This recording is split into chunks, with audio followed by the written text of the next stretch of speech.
Hello, good evening, and welcome back to the Premier League. Have you missed the Premier League? Well, we're back. The Commentary Hub and JB Sports and J-DAC Sports and the Commentary Hub too and Storm FM YouTube channel are live with a real London derby to start with tonight. We've got Brentford against Arsenal. Mike Harneman will be your commentator in a few moments. I've got Russ Vernon, who's going to be helping out on co-coms with Mike a little later on. We've got Russ with us. Russ, Brentford in the top flight for the first time in 73 years, and they couldn't have picked a better side to come to the community stadium at Brentford, and what an occasion it's promising to be. Yes, it's going to be a fantastic game, this one. JB Brentford will be looking to get off to a positive start in a London derby against Arsenal. Arsenal without Joe Willock, who left to join Newcastle earlier on today, so wonder how big a miss he will be for the Gunners. Spent last season on loan in Newcastle as well, did Joe Willock. Fantastic game ahead in prospect tonight, and I'm looking forward to this one, JB. Should be a cracker to start off the Premier League season. Absolutely. I'm seeing there with Brentford, red and white scarves. They got into the Premier League for the first time in 73 years of the top flight. They won the playoffs last season and went up alongside Norwich and Watford, who filled the top two berths. And the atmosphere is superb. We've got Arsenal fans in the ground.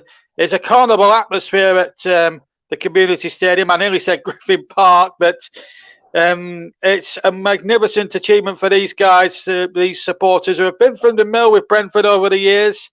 They've been perennial Championship Premier League contenders. Now they're there. Are they going to make the most of it, Russ, very quickly? I don't think so, JB. I've gone in my predictions. If anyone missed it last night, I end up getting relegated this season. I think they're probably going to finish bottom, and I think it's going to be a tough season for them. But if they are to survive this season, it'll be the home form which could give them that lift to stay in the division for me, JB. All right, thank you, Russ. You go and join Mike alongside him in the commentary box, and let us hand over to our match commentators then for the big one. The first game of 380. We'll have quite a lot of them live for you on the hub this season. Don't forget, our streaming partner is Melon. And of course, we're live across all YouTube platforms on Periscope, Twitch, and Twitter. So let me hand over to your big match commentators for the first match of the new Premier League season, Brentford against Arsenal, Russ Vernon. And first of all, a very good evening to Mike Harneman. Good evening, JB. Good evening, Russ, as well. So I'll run you through the two lineup first of all. And I'll start with the visitors, the Gunners, of course. And they've got Bernd Leno in goal. Back four of Callum Chambers, new signing Ben White, of course, signed from Brighton, alongside Pablo Marie. And then the Scotsman Kieran Tierney filling up the back four with the left-back role. And Sambi Lokonga and Granit Xhaka, who's captain in the side in the absence of Pierre-Emerick Aubameyang today. He's out ill alongside Alex Lacazette as well. And that means that Flo Balogun starts up front. The midfield is Pepe, Smith Rowe and Martinelli just off of him. The Brentford side is David Raya, been strongly linked with Arsenal over recent years. Christopher Aya is the new signing from Celtic, cost £14 million. Pontus Jansson, the captain, Ethan Pinnock, Rico Henry. Then there's Janelt and Onyeka, and Bremo, Norgard, Canos, and then of course Ivan Toney, top goal scorer, I believe, in the Championship, leading the line for Brentford. The subs are for Arsenal: Bellerin, Saka, Maitland-Niles, Holding, Cedric, Tavares, Nelson, El Neni, and Hine.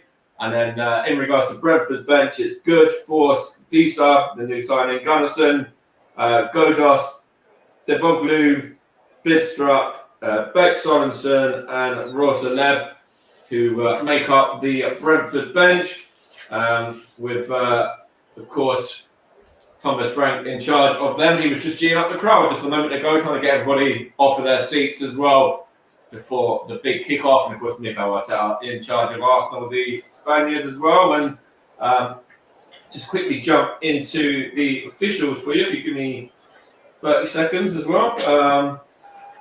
But before I do that, in fact, we've got the last meeting between the sides was actually back in 2018, which was a League Cup tie. Arsenal won 3-1 that day. Alan Judge got the goal for Brentford, and Arsenal's goals were Alex Lacazette and a brace from Danny Welbeck. I'll go through the officials in a moment. That's the two sides. I've just taken the knee now, but before I get the officials and everything to you, I'll hand over to Russ for a second as well. Arsenal without the two talismen in Aubameyang and Alex Lacazette. What do you reckon? Big miss?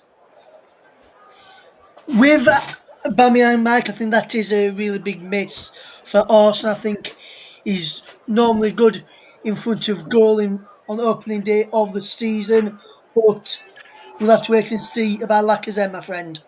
Okay, and it's we're underway now, and it's with Arsenal, and it's actually Kieran Tierney in possession at the moment, and it's gone towards Martinelli, and it's gone out of play for a Brentford goal kick. And what do you make of obviously these two lineups as well? You know, we touched on it just a moment ago with Aubameyang out. In fact, it's a corner, so I'll throw that question to you after the corner. In fact, it's going to be taken. Now there's a couple up from the back, of course, Ben White, Pablo Marie and Callum Chambers there. Granit Xhaka on the edge of the box as well. So there's Pepe to Smith Rowe. Back to Pepe now. And on it goes to Sambi Lokonga, one of Arsenal's new signings, of course. And then back to Kieran Tierney now. Had a really good tournament at the Euros for Scotland. And it's whipped in by Pablo Marie to Nicola Pepe now.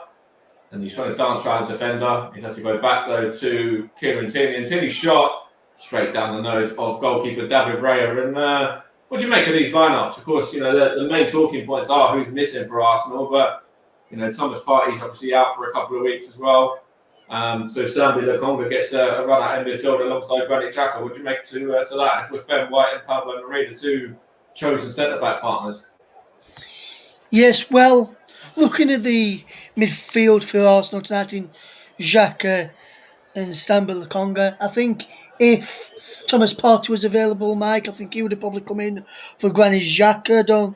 For me, I don't think he has a future. And I think the only reason he's captain tonight is because of the absence of Pierre-Emerick Aubameyang. And if you look at the three behind the striker of Balogun with Pepe, Smith Rowe in the middle and Martinelli either side of Smith Rowe tonight, I think that could be then Balogun from that front four could really cause Brentford quite a few problems. But if you flip it on the head and look at the Brentford side, Mike, and Brandon Buemo, Tony, Emery, who can get forward as well from the back, can cause Arsenal quite a few problems themselves, especially Ivan Toney. Off again, I think he was the Championship top scorer last season overall, Ivan Toney, and I think that could be if Brentford ought to do well, they'll need to keep him fit for me this season. Yeah, I think I have to agree with that. And it is with Brentford at the moment now, just playing it along at the back, and it's now with the right back Aya, of course, signed from Celtic, and he's giving it away though. So it's now with Balogun there, and it's gone back to Xhaka, and now Smith Rowe's getting involved as well. And the referee there has given a free kick to Arsenal. Referee Mike Dean, of course, as well. Has just given the free kick there on Smith Rowe, and that was from the number 6 there, which is Nilgard, who's going to get away without a booking as well. And free kick here for Arsenal now. It's going to be taken quickly. There's Sambi onto Kieran Tierney.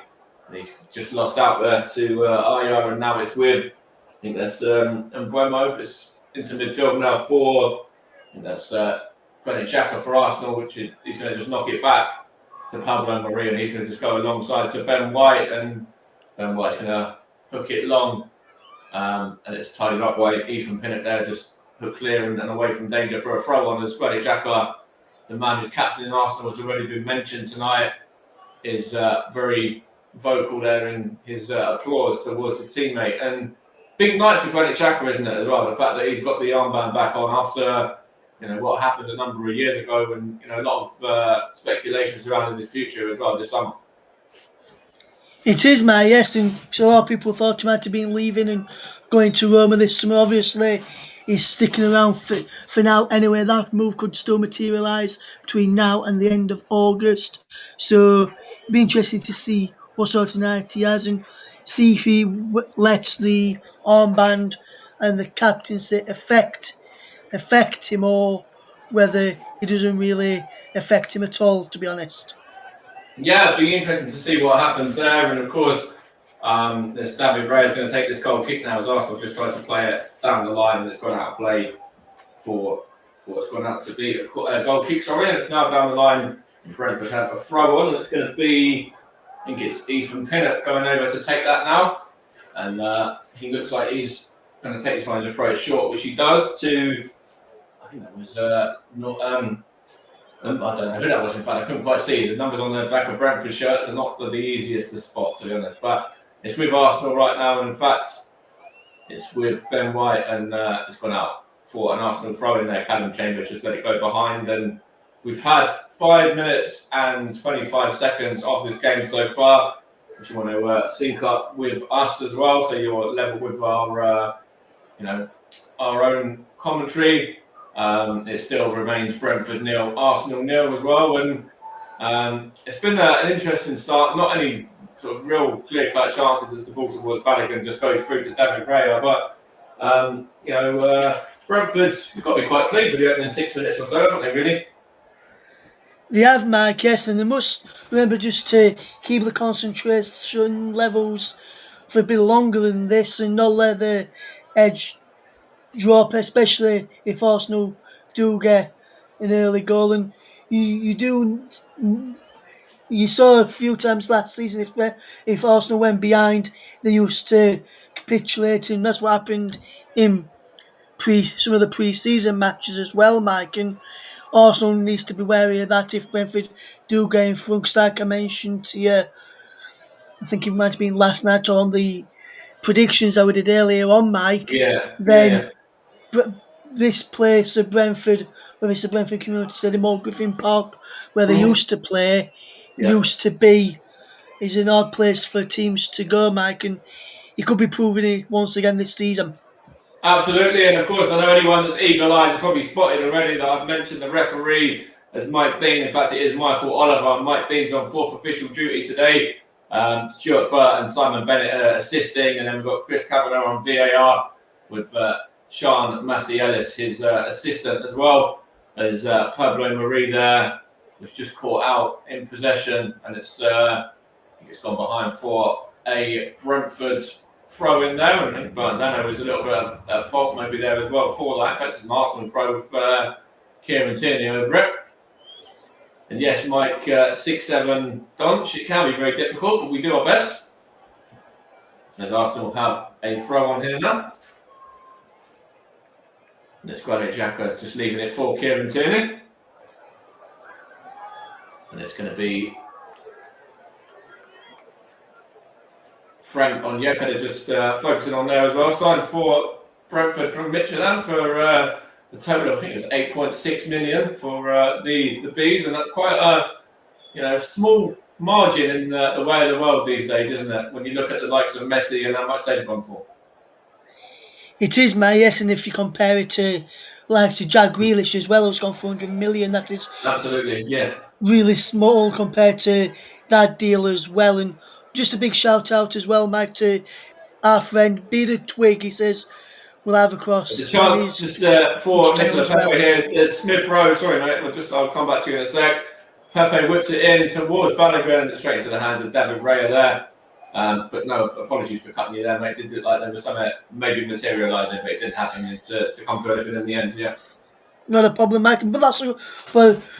Big shout out to Bearded Twig, our friend Mike. He's put us live across there while he's playing his games, listening to our coverage of this match tonight. And I must say, Arsenal, good decent effort there, looking to cause a few problems, try and curl them into the walls of top corner. They must have seen something in the videos that could be the way to score against the Bees this evening. Yeah, when you look at this Arsenal side as well, we've said about Aubameyang and Lacazette missing, and when you look at the bench, there's not, a real lot of talent on the bench in regards to attacking threat. Yes, there's Bukayo Saka, bar him, maybe Reece Nelson. They're not out and out strikers either, are they? So if Arsenal were to get an injury to Balogun or to Pepe or Martinelli or Your Smith Rose. And so obviously there's no Willian involved today either. So there's only those two names there on the bench that could actually come on and make a difference. And of course, Bukayo Saka would be top of that list. Yeah, absolutely, Mike. And another one who you could potentially mention, Michael, could come on and play that bit further forward in, say, sort of a Smith Rowe kind of position, is Maitland Niles. He has played that bit further advanced before, although he does play out wide, so either Martinelli or Pepe. But like you say, if Pepe, Smith Rowe, Balogun, Martinelli gets injured, it's going to be a real problem for Arsenal, as if who to go, who they'd have all up from. Will they go? Could they say if Balogun has to go off? Could they put Martinelli up Just a front? chance here for Brentford. Rico Henry's playing it down the line to Bueno back to Rico Henry. Now going to try and get the cross in. It's gone up into the air, and that's Ivan Toney, I believe, isn't it? Who's just headed that one over the top of Leno's goal. And Brentford causing Arsenal a few problems down that right-hand flank there for a moment. The way, yes, good bit of play from Rico Henry. That's what Rico Henry can do, man. You saw it a lot in the Championship last season, in the past few seasons as well. Gets on the overlap. With the effort, yeah. And just causes a few problems there in the end. Onyeka just heading over, decent effort from the man there. So, fantastic stuff so far. And we've very open game so far as well. Very there's Ivan Toney now on for this one for Brentford. Going to have a shot at goal. Does that hit the woodwork, I believe, from is that Bueno with it? I'm not too sure, but it's certainly looked like it might have caught the outside of the woodwork. Let's have a look here now.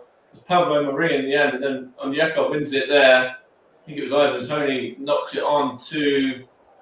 I think that was was it to Ivan Toney from Bueno?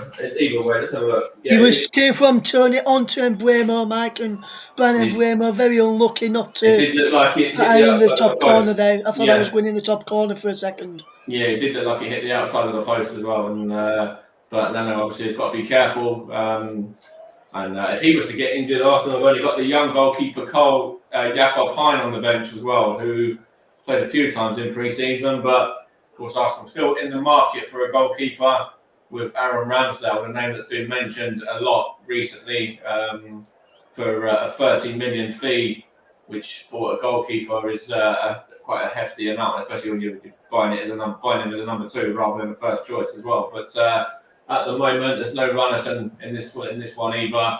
Okonkwo, the other goalkeeper, is not in the squad today. So it's Jakob Hein who's on the bench for if Bernd Leno was to get injured, which is another massive worry for Arsenal as well. If he's to get injured, then you're only bringing on somebody that's very, very young and inexperienced. Yes, absolutely, Mike. It'd be very interesting to see what Arsenal would do, and whether if an injury to Leno would force Arsenal into the market even more, trying more so to step up their offer and trying to come to an agreement with Sheffield United for Aaron Ramsdale. And they're just showing a couple of the managers there. That's Dean Smith, who was obviously manager of Brentford for a while. He's now at Aston Villa. I think he's keeping a close eye on this game. Of course, they're fairly local to London with their fixture tomorrow. They go to Vicarage Road against Watford. So obviously he's gone and done a little bit of scouting over there for this game and keep an eye on these teams. Here's Smith Rowe now for Arsenal. 1-2 Balogun. Balogun, it goes off of the Brentford man, which Pontus Jansson, the captain, and behind for a Arsenal corner. Good little bit of play that from Arsenal. Good move from Smith Rowe, and then Balogun involved as well. And trying to get it back to Smith Rowe, the new Arsenal number 10. But it's gone behind for a set piece, and it's going to be taken by Nicola Pepe now, right in front of the official there, and got Balogun, Ben White coming up from the back, of course, as well. Granit Xhaka and Callum Chambers in there, and it's Pepe whips it in, and it's good fist away there from David Raya to Emile Smith Rowe once again. And now it's with Tierney to Granit Xhaka, and he knocks it on to Callum Chambers now, and then it's back with Granit Xhaka once more, and then he plays it back all the way through to Pablo Marie, and knocks it on to Kieran Tierney. And JB mentioned in the pre-show that, of course, it's Brentford's first time in 74 years in the Premier League, and in fact, they're actually the 50th separate side to be in the Premier League as well, with Norwich and Watford both being in the Premier League in the past and coming down and now going back up again. Brentford being a newly promoted side since the Premier League was renamed, obviously, as the Premier League rather than the old First Division, etc. And that's quite big, isn't it? 50 different sides in the Premier League. That's quite a big stat, as Lokonga's going to just try and get the ball to Xhaka there. It's good feat, actually, from the new signing for Arsenal as well. And Kieran Tierney back to Lokonga. And going back to what I was saying there, Russ, 50 sides in the Premier League. That's quite big, isn't it? It's quite a lot. It is, Mike, yes. And to consider how many teams have been in the Premier League and been relegated, most recently Sheffield United, Fulham, West Brom, most recently went down, and a few others as well. And if you go back years, of course, you've got the likes of Derby, Forest, Barnsley, Barnsley, Portsmouth have been up there before as well. Absolutely, Sunderland as well. Wigan, who's now down in League One. Chance for Arsenal. Kieran Tierney is over to.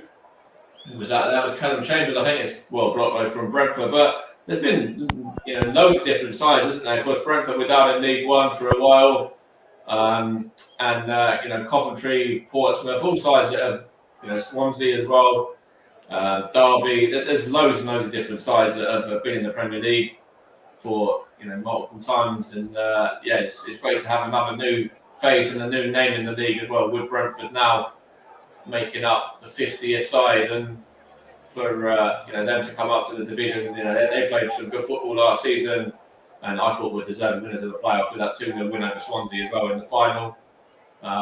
As Arsenal have it here with Kieran Tierney now from Xhaka, and Tierney whips it in towards Pepe, and it's gone through to Callum Chambers, I think that was, and he just skies it, but the referee, Michael Oliver, I think he's pointed out for a handball anyway, so it's going to be a free kick, I believe, to Brentford. But yeah, some big sides that have been in the Premier League as well, and in fact, there's been big sides that have dropped out of it in years gone by, like Newcastle, of course, who Joe Willock signed for earlier this afternoon. Yes, absolutely, Mike. And then going back to that chance there, cross came in, which Chambers fired over. You could clearly see the ball striking the arm of Nicola Pepe there as well. And you may have spotted on the TV if you've been watching it with us, like myself and Mike spotted him in the crowd as well. Dean Smith, the former Brentford man, his Aston Villa side is at home to the Bees on week number 3, so in a couple of weekends' time, that's when the Bees travel to Villa Park. So I think that's probably one of the reasons why Dean Smith is there tonight. Bit of scouting mission, yeah, absolutely. Of course, Arsenal have got some hard fixtures as well. I think, I believe it's Chelsea next for the Gunners, which is a very difficult tie, and I think Man City's coming up as well in the near future. So lots of difficult games for Arsenal. But yeah, with the fact that it's worked out nicely for Dean Smith, his Villa side at Watford, of course, in Hertfordshire for their opening game tomorrow. So to have that game just down the road, it's not too much extra travel for them, so it's a good time to go and scout some opposition, which is we'll see that a lot throughout the season, and we'll obviously see England manager Gareth Southgate in attendance quite a lot throughout the season as well. I don't know whether he's at this game. In fact, he probably is. Yes, absolutely, Mikey. It is indeed, May. You're actually spot on with what you're saying there. And it's a chance here for Brentford now. It's gone behind for a throw though, as Mikel Arteta puts his hands up there and just starts applauding his side's defender. It was who was that? That was it was Aya. Yeah, it was the Norwegian that was signed from Celtic, of course, as I mentioned earlier. Going to throw it down the line now. There's a header there from the Arsenal midfield. Back with Aya again. On Yeka.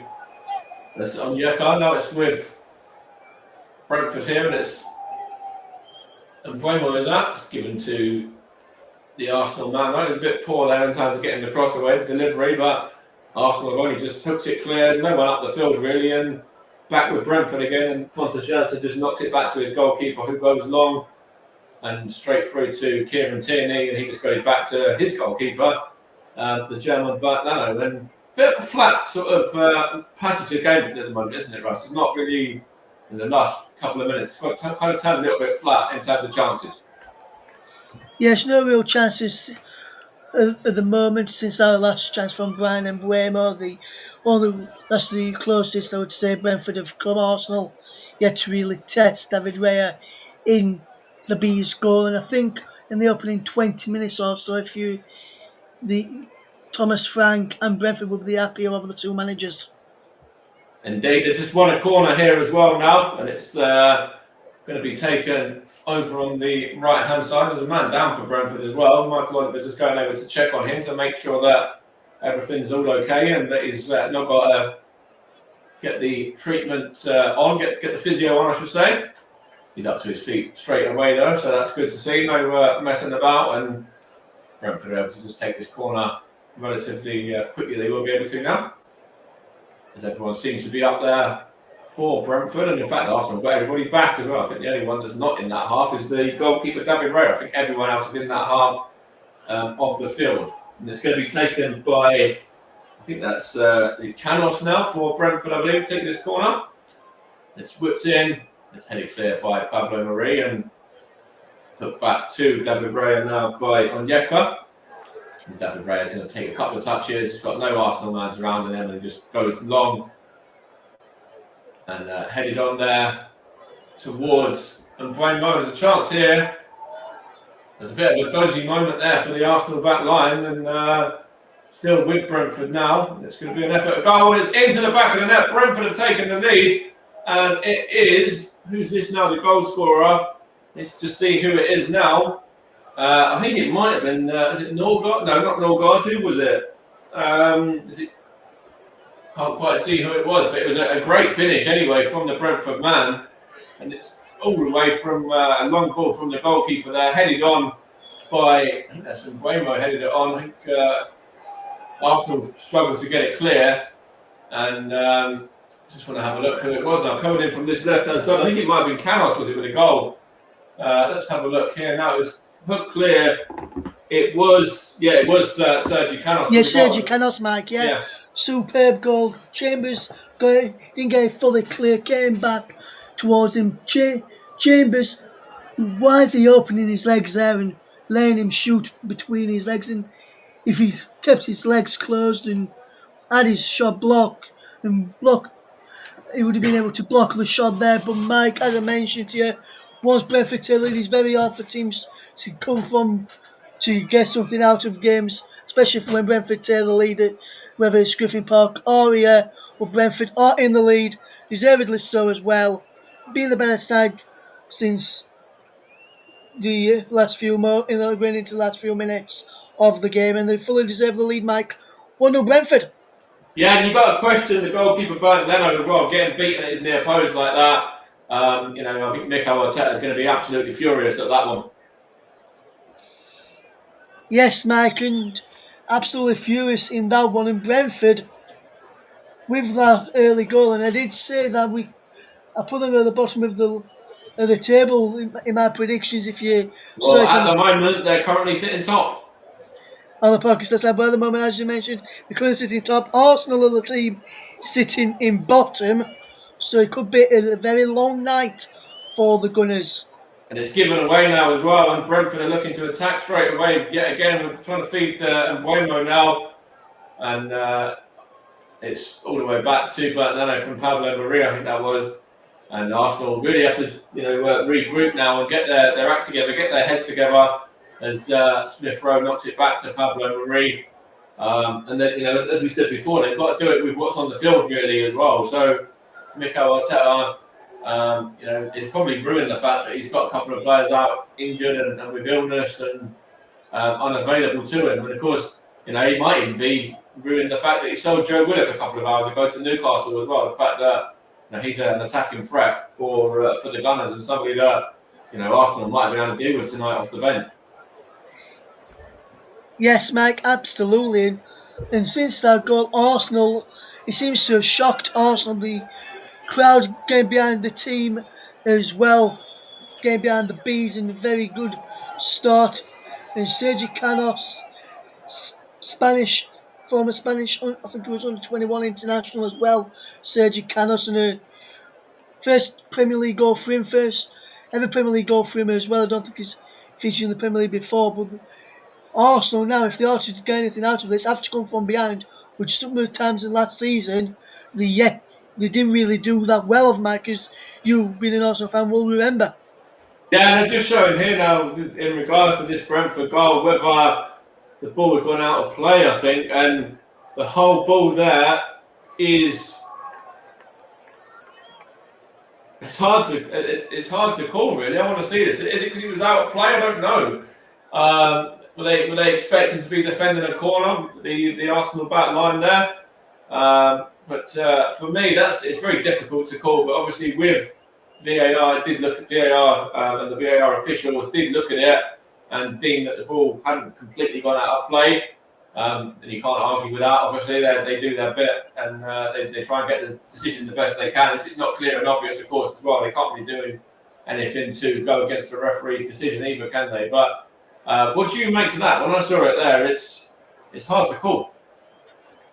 Yes, Mike, it is hard to call. And in fact, I actually just paused it just to have a quick look on one of the monitors I've got in front of me as well. And you can't really say whether it's out or not because Chambers is swinging his leg round to clear, and it does bounce. Yeah. And from where his standing foot is, it does look it's out, but you can't really tell. And I think with the double post in the way, you can't really tell that it was if he's out or not. The lineman can't really tell, so he's got to play on. The referee didn't really have a clear angle either, so you've just got to play on and just play to the whistle, and that's what Brentford did and Arsenal failed to do. And that's why Brentford are in the lead, Mike.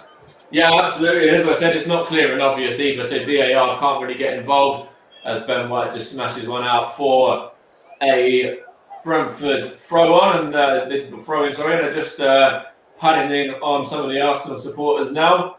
And Mikel Arteta as well. And it was a very difficult season for Arsenal last season. Of course, finishing outside of Europe. Didn't make the Europa League, didn't make the Europa Conference either, and finished 8th for the second season in a row under Mikel Arteta, who's still demonstrating with the fourth official Mike Dean in regards to what happened there for the Brentford goal.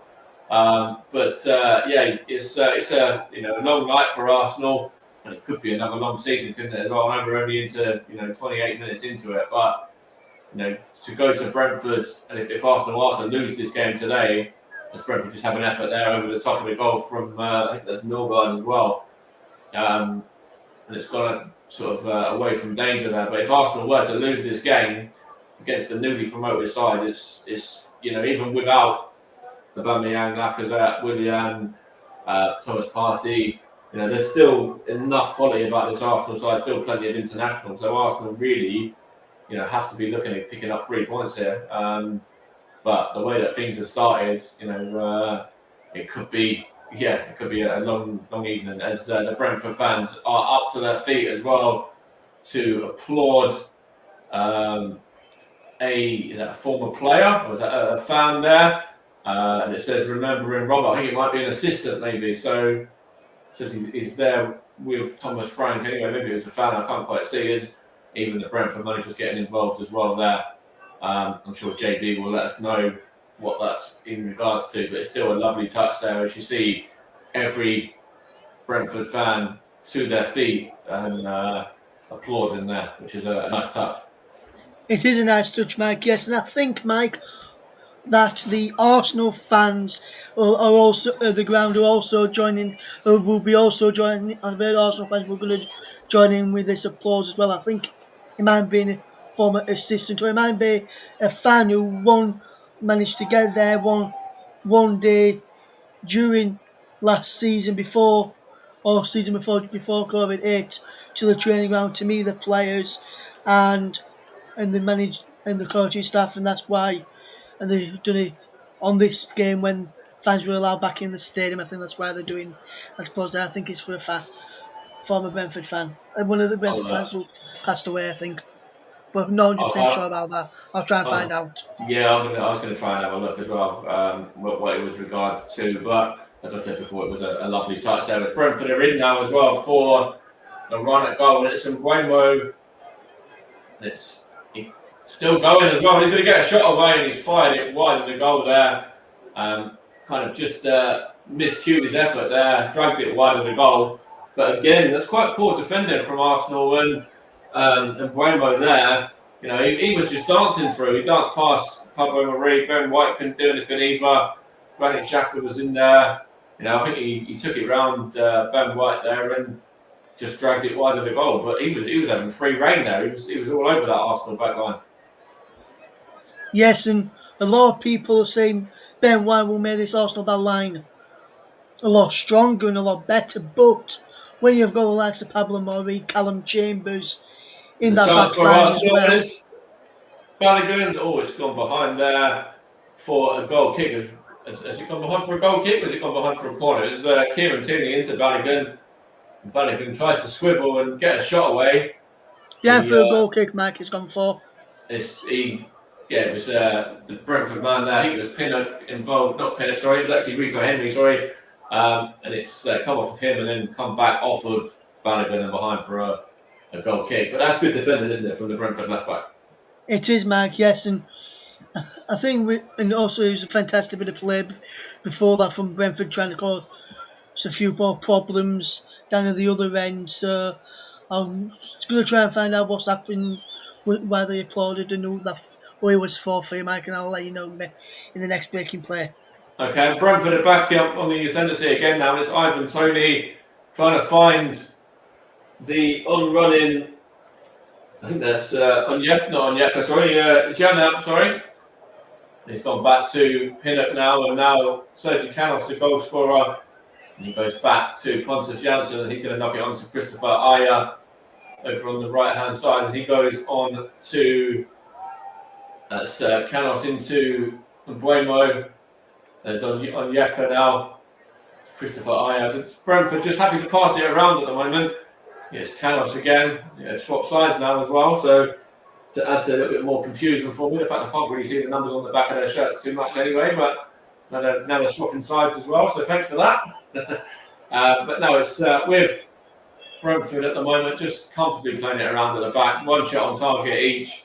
Brentford have had 5 to Arsenal's 3 overall. And of course, the stat that matters is the one in the top corner as well of the screens that says Brentford 1, Arsenal 0, and that was of course scored by Sergi Canos, the Spaniard. And it's Brentford still happy just to pass it around at the moment, and you know, sort of just saying to Arsenal, if you're good enough, come and try and break us down. Come and try and get the ball off us and try and see what see what we're about defensively. Here's Martinelli now for the Gunners, trying to find Nicola Pepe. And Pepe's effort is wide of the goal there as well. David Bray didn't even have to move, in fact, off of this spot there. It was nice and easy for him just to leave that, to go behind. There's some of the board there, not the board there, some of the backroom staff there, I should say, are trying to get their instructions across to Mikel Arteta. Some are really not happy, in fact, as well, shaking their heads there about that move there from Arsenal and Nicolas Pepe's kind of decision to shoot, I suppose, rather than play in Balogun or whoever else it was. Yes, absolutely, Mike.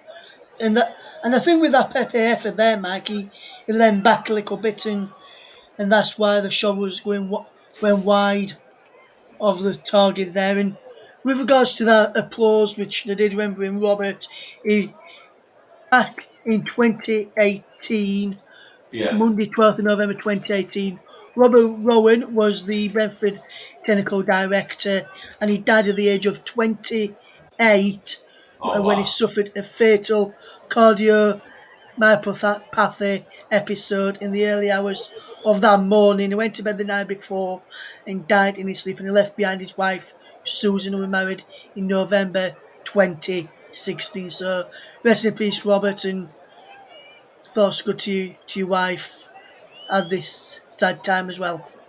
Absolutely, and that's a great touch, obviously, from the fans as well. It did look like Arsenal fans were getting involved as well, and it was a lovely touch there to remember him.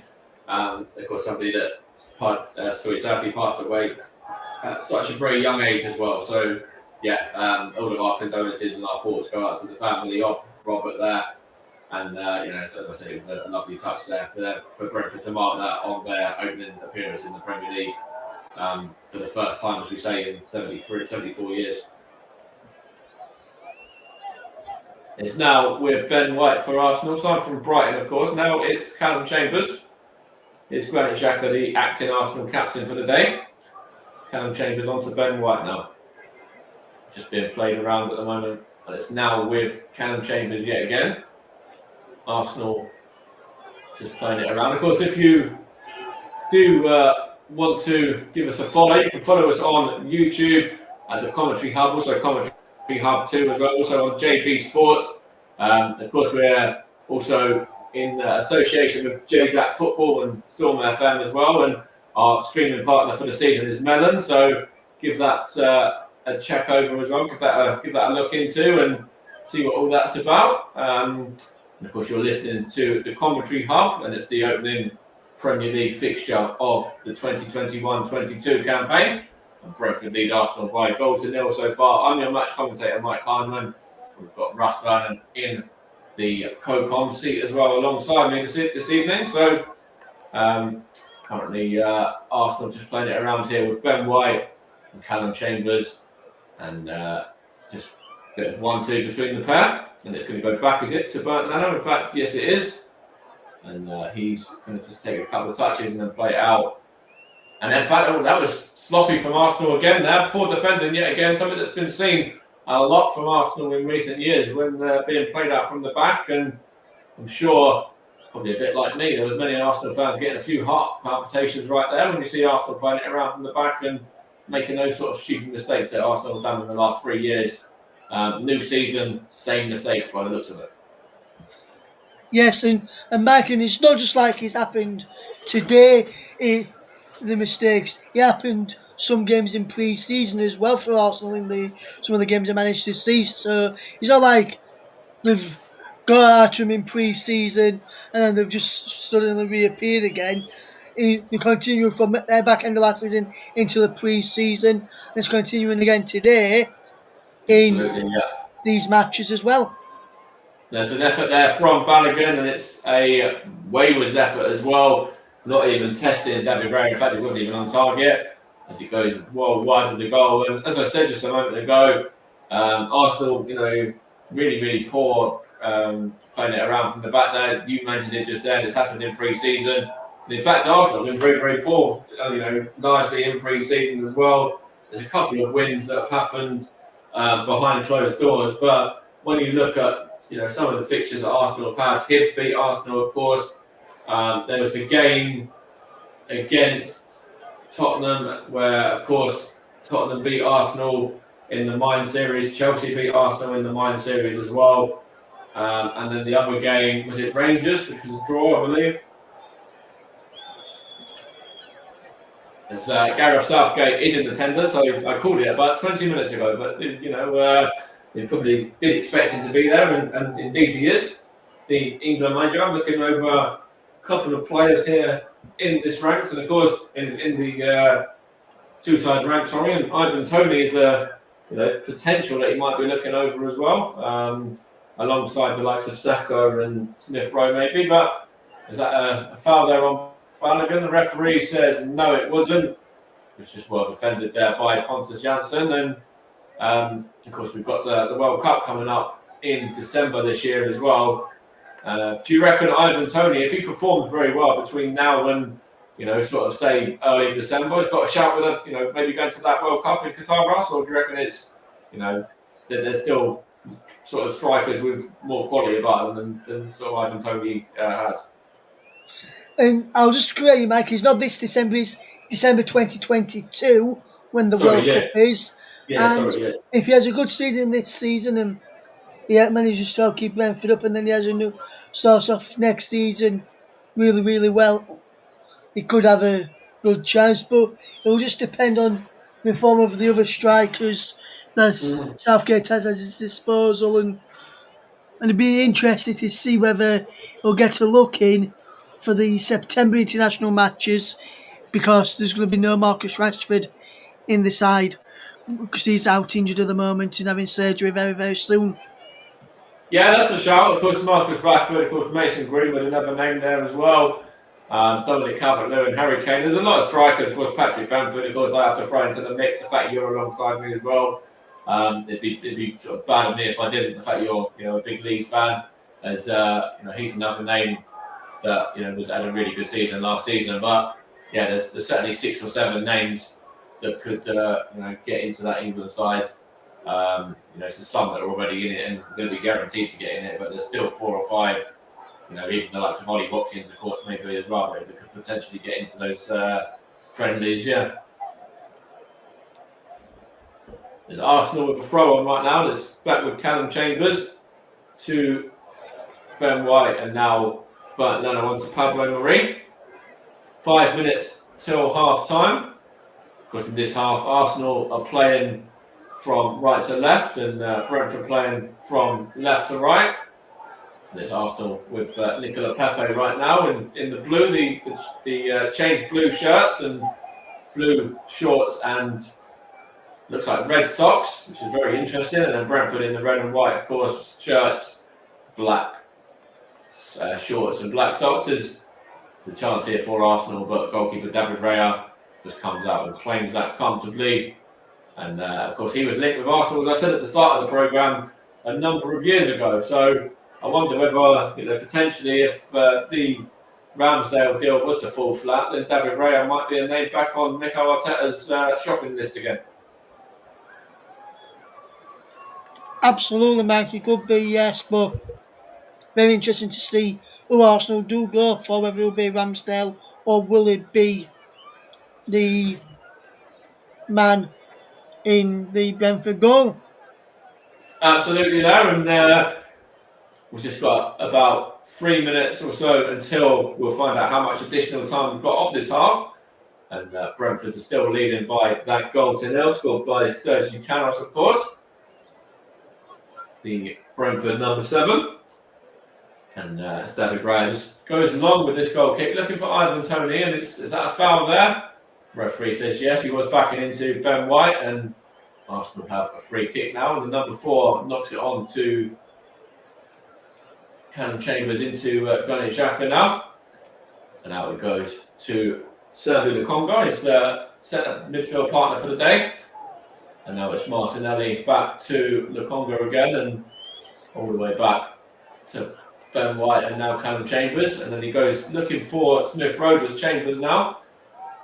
And it's seen behind there by Rico Henry for Brentford, another player that's looking bright for the Bees so far, the left back. He's had a very good first half so far.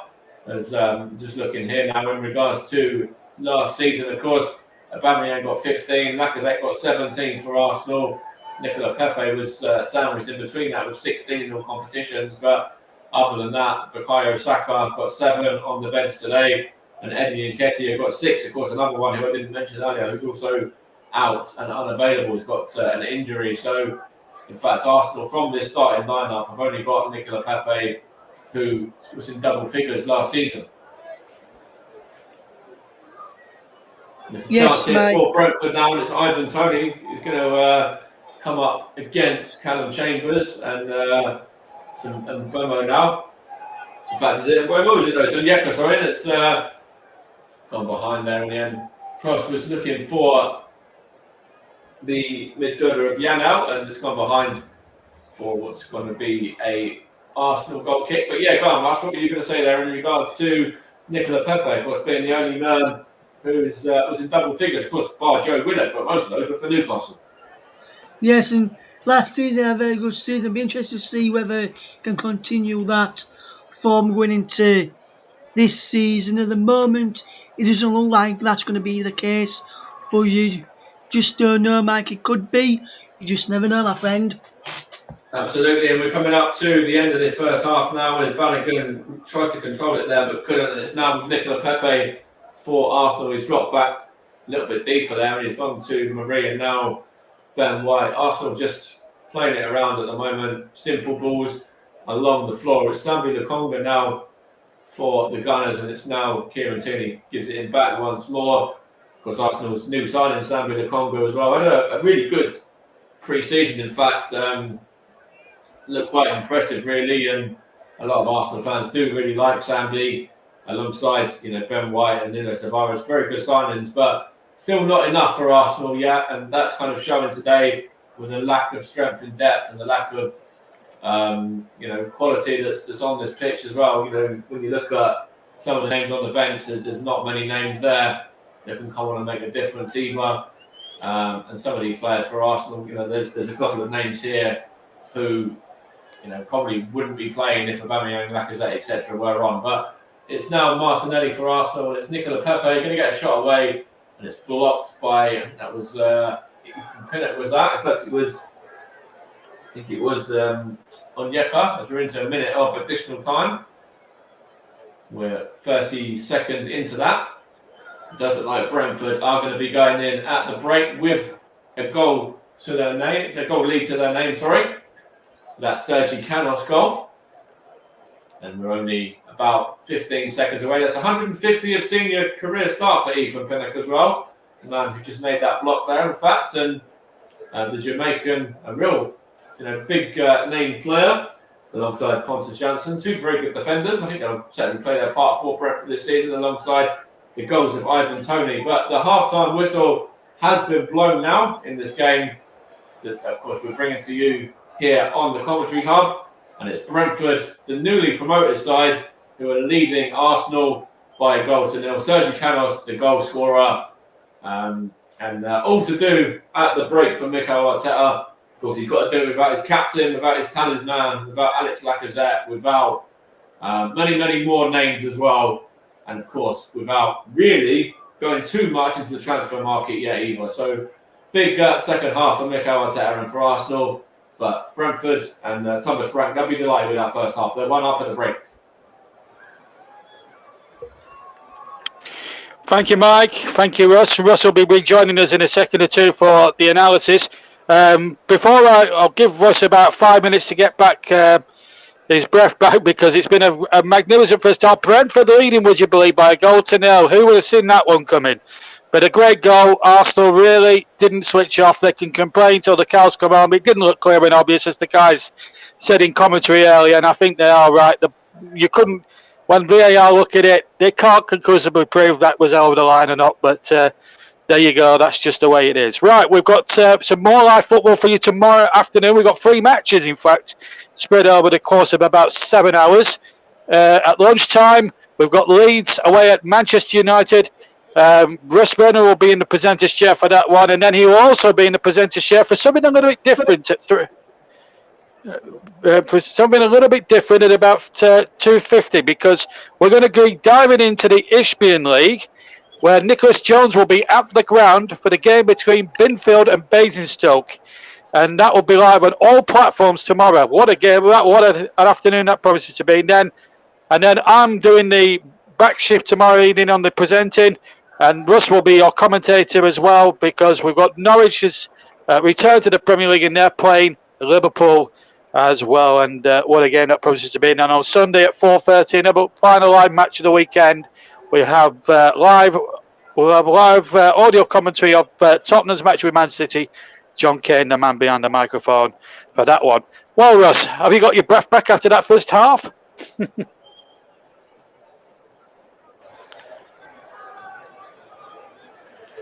I have, JB. Yes, I just come back from getting a drink as well, my friend. I've just managed to get my breath back. Yeah, well, the main talking point will be the goal, of course. Was it in, or was the ball in or out? I mean, you and Mike called it in commentary, didn't you? That it couldn't have been clear and obvious. And I saw Arteta having a few words with Mike Dean, the fourth official there. Do Arsenal have just cause for complaint, or is it one of those unfortunate things where the officials or the VAR officials can't see it? Because obviously Arsenal will complain about it until the cows come home. You can be rest assured of that. But then again, when you look at the bigger picture, should they defended the second play better? They should have done, JB. They switched off. I think they switched off and looked as if they were going to get the goal, which they thought they were going to get a corner to defend. They were getting ready to shape up for that corner to defend, really, and they've not really. And then they didn't really spot that second ball. And as I mentioned in commentary alongside Mike, the fantastic bit of play between Canos to get the shot off, but Callum Chambers should really keep his legs shut, and would have blocked it, which would have been great stuff if he had a blocked it, but he and Arsenal would have still been in a 0-0 of the break. But Brentford deserved a lead so far for me, JB. Absolutely. I mean, they've been very good. I mean, we were talking on the podcast last night. A number of us were saying Brentford are going to get relegated. They play too attractive style, maybe a bit too open. But I have to say, one of the main features for me of the first half that's actually impressed me about Brentford is the way that they've actually kept Arsenal to very minimum chances. There was that one opportunity, of course, with Pepe. But in the main, they've defended really well, haven't they? They haven't, JB. Yes, they've defended really, really well. Arsenal, other than one of the earlier chances, have not really.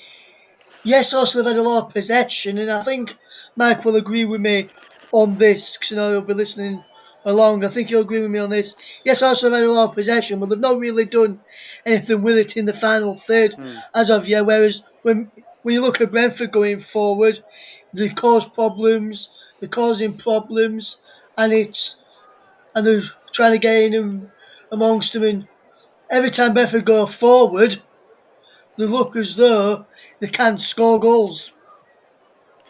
Absolutely, and we're gonna bring Russ now for the social media. Don't forget, guys, if you are going to follow us, you can follow us on Twitter at TC Hub, which is our official Twitter handle, and of course you can follow Russ, of course, as well on Twitter. Mike as well at Stevenage Gunner. At Media Journal is Russ's Twitter feed, and mine is at Stutzy83. What's the verdict as well on social media? Well, JB, just have a quick glance across. A lot of Brentford fans, as you will be aware, probably will be happy with that first half performance. One of them in here as well, from an Arsenal fan, Gunnar Liam, put one or two players really limiting our performance. I think Saka, Famari, and a change of shape he reckons is needed. Another one, Farid, has said, what an embarrassing, gutless performance. This is down to the coaching and management. No one is playing for this club. This is coming from Arsenal fans. Also, if I just look through as well, another one from Arsenal here. I'll try and get a few from Brentford in a moment, JB, but this is another one from Arsenal from Sipo Moncala. He says, no style of play, no identity, no culture, no leaders on and outside the field, no confidence and useless players, egoistic owners, Edu Arteta being clowns. We are watching a circus here. It's traumatizingly boring. Explain the gameplay here. Absolutely the worst. This is some from Arsenal fans.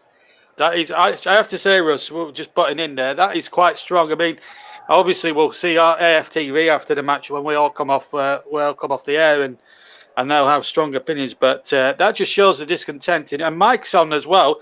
Let's bring Mike in just for a second and get his point of view on the first game, on the Arsenal performance so far. It has been rather disappointing, really, hasn't it, from Arsenal? What's your opinion? What's your impressions of their first 45 minutes so far, Mike? I've got to agree with what the fans are saying. I think it's shambolic. I think it's gutless. I think, Arsenal were lacking any real clinicality in front of goal. Of course, that doesn't is not helped by the lack of sort of options up front with Aubameyang and Lacazette missing. But There's still Martinelli, Balogun, still good players. But no, I have to concur with what the fans are saying. I think from the first half, it has been just a continuation of pre-season, of last season, and in fact, it's probably Mikel Arteta's tenure. I think when you look at this Arsenal side, there's quality in this side. Nicola Pepe, Gabriel Martinelli, they're good players. Smith Rowe as well, but I just don't know. I don't know if they're playing for the manager. I think a lot of them are. They're kind of looking at this side. They're looking at the transfer window and the business that we've done. Yes, we brought in Sambi the Congo, we brought in Ben White, and we brought in Nuno Tavares, who's going to be back up left back to Kieran Tierney. But it's really, in terms of the transfer window, not been great at all from Arsenal. And yes, there's still weeks to go, but I think when you look at, the fact that there's some big name players out of tonight's game, you kind of have to, bring the cover in nice and early. And Arsenal started doing that, getting the first 2 or 3 names. But then from that, I don't know whether it was lack of funds. I don't know whether it was the lack of, trying to get their targets, being beaten by other clubs who've got more money or more, ability to pay bigger wages to these players. I don't know what it is. But at the moment, it's a really bad first half. It's been flat, gutless, shambolic, and just a continuation of last year. And Arteta's tenure all over again. Yeah, okay. JB, I've just seen another one as well, JB, on, from another Arsenal fan. And Mike, I want to get your thoughts on this as well. It's from Sammy Manning. He says, and we really want to be a member of the Super League, laugh out loud. We should be forming a minor league with the likes of Wickham and Forest Green. At least there we stand a chance. And Mike, would you agree with that? Do you reckon you stand a chance against Wickham and Forest Green from what you've seen in that first half, mate? Mate, it's shambolic. When you look back and you see that, you see, we've drawn the Carabao Cup draw away at West Brom. That's not an easy tie. We'll have FA Cup ties this season where you might end up having to go to a League 1, League 2 ground, in front of ferocious crowd and whatever. It all depends. Going to somewhere like Wigan, going to somewhere like Coventry, Portsmouth, and resting loads of players and coming out of a side like this, Arsenal could end up losing to them. And I don't know. I don't know how to put it into words. It's not great to watch at the moment at all. Well, there we go. That's the views on Arsenal. Now, we'll get Mike to get ready for the commentaries because we'll be throwing back to him for second half commentary in a couple of minutes from now. One more thing. I'm going to ask 2 more questions before we hand back for the second half, Russ. Firstly, are Arsenal capable without Lacazette and Aubameyang? Have they got enough quality to get back in this game? Because at the moment, apart from 1 half chance for Pepe, they haven't really done too much, have they? What do you think they need to do to get back into this game? Well, first and foremost, JB, we need to score. That's stating the obvious, but obviously, whether they can do or not is another matter. Because, like I've mentioned on commentary, and like I mentioned to Mike, when Brentford take the lead, whether it's the Griffin Park, Brentford Community Stadium, whichever ground they play at, they're always tough to beat. Or Brentford wants to go in front, and he's proving that again tonight. And I think Arsenal really need to, if they're not to get anything out of this, really need to score first. They really need to have a shot on target, because I don't recall David Ray having to make a save. Yes, he's claimed a few crosses into the penalty area. Yeah, well, you wouldn't have crossed them as saves, would you, though, Russ? No, those are just like catching practices, if you would, in the warm-up with your goalkeeping coach. But you need to test the keeper a bit more. But if they don't, and where they're playing at the moment, I can't see them doing that. I can see Brentford going on and getting a comfortable victory here, JB. I think Brentford could end up getting 2 or 3 more goals. Probably another 2 goals and be winning 3-0 come the end of 90 minutes. Absolutely. John Kane's on as well, I believe. Good evening, John. What's your thoughts of the first half, and What do Arsenal need to do to get? Or Robo, I'll ask the opposite question. What do you think Brentford need to do to stay in the lead? Good evening, gents. The first half was shambolic as far as the Arsenal is concerned. I keep watching the replay all over again of the goal, and I just could not help noticing how badly that, from the goalkeeper's perspective, was, because the ball came He to him got on the beaten in near the post, side, didn't he? and he was literally about a metre away from the post. And how can he let someone score from that kind of position? It is unbelievable. And the more and more I see it, the more I think the Arsenal goalkeeper should have done much, much, much more. But I would not take anything out of Brentford. They play very well. They're very creative as well, going up forward. The second half is going to be the biggest test, because they did do quite a lot of running, and the way they've done is, we'll have to see in the second half if they still have that capability of running through the second half. Yeah, I mentioned in the programme that you compared last night, and that I thought they were going to be open defensively. I've actually seen precious little evidence to support my theory on that, but they have been very good, well organised. Thomas Frank's a good coach, obviously, John. I just want your views. Was it in or out? I mean, it's very difficult to tell, isn't it, John, at the end of the day, isn't it? Arsenal can really have no grats if it's not clear and obvious. It's very hard to see, and you can't blame the referee or the linesman if you actually went in or out. But at the end of the day, the main point is, if it was in or out, the game played on for Arsenal's advantage to start with, cleared the ball away, and then they could not really defend that attack that happened afterwards. So whichever you look at it, it's Arsenal's fault for conceding the goal. Absolutely. Okay. Thank you, John, and we'll hopefully hear from you at full time. Russ is now back in the commentary box as day now turns to dusk here at I was going to say Griffin Park, up at the Community Stadium in Brentford. A lovely ground. A lot of nice redevelopments going on at the moment. Nice little skyscraper buildings, and it's a nice regeneration of that area of West London, of course.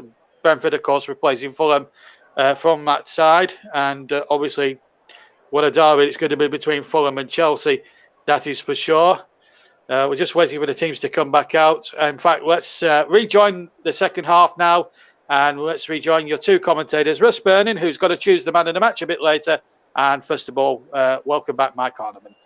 Cheers, JB. Thanks a lot, mate. So the two sides are coming back out now. Arsenal were ready back out nice and early, and Brentford are following suit right now, with captain Pontus Jansson leading the Bees out onto the field of play. Doesn't look like either side have made any alterations at the break either. It doesn't look like we're starting this half as we started the first, in terms of the two sides. No injuries or substitutions for either side throughout the first half either. But yeah, we touched on it just a moment ago there, Russ, as well. And I want to kind of touch on Bert Leno a little bit for that Brentford goal. I said it at the time, obviously, he was beaten at his near post. And the fact that Arsenal are, sort of very reliant on him, in fact, solely reliant on him at the moment as the goalkeeper, he's got no pressure on him. Do you think that's played a part in his sort of performance in this first half? Knowing that, he can pretty much get away with anything, because he knows he's guaranteed to play next week anyway, as far as things are at the moment. Yes, absolutely, Mike. And I think also looking at it as well, he'll be thinking, right, we're losing what? Right, it's the first game of the season. There's still 7 more games to go. We can easily turn this around if we end up losing this one. I think that could be what's on his mind as well, Mike. Yeah, absolutely. And of course, Sergi Canos' goal after 22 minutes is the difference so far. Brentford have a throw on now as well. And just Ethan Pinnock there just rubbing the ball down with a wet tea towel there, or a dry tea towel there. I'm not too sure, but getting ready for a long throw by the looks of it. Throw it into the box and header on there. In fact, it's well defended by Arsenal. In fact, it's not actually. It's now with, I think that was... Yeah, no, I think that was. It's gone through to Bert Leno in the orange shirt and orange shorts as well. And he just bowls it out to Tierney. And now it's Pablo Marie who's going to smash it long, looking for Martinelli. And now it's with Balogun, of course, leading the line in place of Aubameyang and Lacazette. For anyone that's joining us late, those two miss out with illness today. And of course, there's no Eddie Nketiah due to injury as well. No Willian either. So the rumours of him being played as a possible false nine, of course, not coming to fruition. And maybe that's what Mikel Arteta might have to do. He might have to go with a false nine at some stage. If things don't sort of go the way, of the Gunners in the second half, maybe put Gabriel Martinelli through the middle or Nicola Pepe through the middle as the false nine and just change it, because at the moment it's not working for Arsenal at all, is it? No, it's not working at all, Mike. And I've just noticed the stat, which is good for them. Just noticed the stat as well that every time Arsenal have been behind at half time under Mikel Arteta, they've either drawn or lost. They've played 14 matches under Arteta when they're behind at half time, and they've drawn 4, lost 10, which is not a very good record. And There's unless a they chance turn here this for around Arsenal. today, Granit Xhaka to Kieran Tierney. Now Tierney first drills it into Gabriel Martinelli, but David Raya just falls on the ball there and is comfortably able to kind of just control that and sort of just fall on the ball and take it into his stride. But it's a little bit better from Arsenal, I suppose, in the last minute or two there. But what I was going to say as well was, of course, last season Arsenal started off against newly promoted Fulham and were winners on that occasion convincingly. But of course, that was without the fans as well. So the fans inside the community stadium are obviously making a big impact, and you can see that they're loving life at the minute. They're really up for this game, and they're playing a big part in it. And I think if Fulham last season had the fans in their stadium, it wouldn't have been as easy for Arsenal either. no, in Arsenal 1,700 they've got inside the Brentford Community Stadium this evening, and I think if Arsenal end up going on to lose this game, you'll hear them voices heard more than the Brentford fans when Arteta and the team go across at the end of the match. Absolutely, and if you look at this Arsenal side as well, it's I'm not too sure what Mikel Arteta can do in terms of bringing in new players, but that'd be an interesting one to see. As there's a foul there by Sambi Lokonga on the Brentford man. I'm not too sure who it was, in fact, but it's a free kick to the Bees anyway. Just also had a bit of possession there, and then Sambi Lokonga decided to take an extra touch, and it kind of went against him there, didn't it, as well? And now Brentford are just able to give it back to David Raya, who's going to just clear it long and then into the Arsenal half, and Pablo Marie just hoops it clear, basically. And it's now a bit of head tennis, and now it's with Granit Xhaka, the Swiss international, and now it's Kieran Tierney. But yeah, it's an interesting start to this first half, and still, first half, second half, and still Brentford leading by that goal to nil. Yes, absolutely, Mike. And just going, and Brentford so far not really got out of second gear, and just looking through a few more. It's a poor ball there. Nicola Pepe tries to find Smith Rowe, and it's a really bit of poor play. In fact, it's back with Pepe now. He's got it once more, and Arsenal is just going to give it to Smith Rowe, who's out on the flank for the moment, and then into Pepe. Does look like those two might have changed for a moment there, but Pepe's forced to go back to Pablo Marie, and now it's on to Kieran Tierney, and now Sambi Lokonga for Arsenal. And Arsenal trying to get the ball through there to Martinelli, but then it's through to David Raya. But yeah, go on, Mark. You were just going to make a point there in regards to something, yeah. Yeah, I'm just looking at some of the tweets that are coming in, Mike, from some of the fans still tweeting in as we watch this game unfold. And this Gunner since 96, the Gunner since 96 is tweeted, "I feel like every Premier League club knows how shambolic we are at the back. Won't hesitate to..." Smith Rowe for Arsenal. Smith Rowe's on the run. Smith Rowe, good save by David Raya that time. It's probably Arsenal's brightest spark there. Emil Smith Rowe. Yeah, best run of the game from an Arsenal's perspective there. Yeah, from Smith Rowe, best chance as well. And going back to that Gunner since 96 tweet, he says, "They won't hesitate to press everything they can when we have the ball." Also, he says he can't stand to watch Chambers pass around at the back any longer. And what do you make to Chambers tonight, man? Do you think he's a bit of a problem for Arsenal at the back tonight, do you think he could be? He's one of the weak links? Because he was the one who got beat for the goal. It's interesting to say that. Of course, when you look at who's on the bench, Arsenal have in fact got 3 players on the bench who could actually play at right back instead of Callum Chambers. There's Hector Bellerin, there's Cedric Suarez, and Ainsley Maitland-Niles have played there in the past as well. So Callum Chambers really has the most competition at the moment for Arsenal. Pepe tries to feed Martinelli down, and it's gone through to David Raya. But the strikers don't really have any competition. The midfield don't really have an awful lot of competition. Centre back, there's only Rob Holding. Left back, there's only potentially Tavares, and Maitland-Niles has played there in the past. But when you look at Callum Chambers, he's the one who's got most of the pressure on him. As Brentford have a chance here now down this left side, and Granit Xhaka does well there, but it's gone back to the right back. I think it's the right mid there. He was Canos maybe, but it's now with Rico Henry and now back to Pontus Jansson. But yeah, Callum Chambers, I think he's not had the best of first halves, but he's not been awful. Yes, you can say he was at fault for the goal possibly, but not as much as Bernd Leno being beaten at his near post. But yeah, he's the one that's under the most pressure for me. Having potentially 3 players that can play in that position on the bench. As it's with David Raya now back to the defending midfielder again up there, and then it's with Janssen, and now back to David Raya again, out to Rico Henry, and on to who was fouled there. Was that Ivan Toney fouled or Wayne fouled? One of the two. And it's a free kick to Brentford. But you can answer the same question. How did you make? What did you make? Sorry, of Callum Chambers his first half? Because as I say, there's 3 options that can come on in his place, isn't there, if need be? Yes, mate. As you mentioned, 3 players that could come on in his place if need be.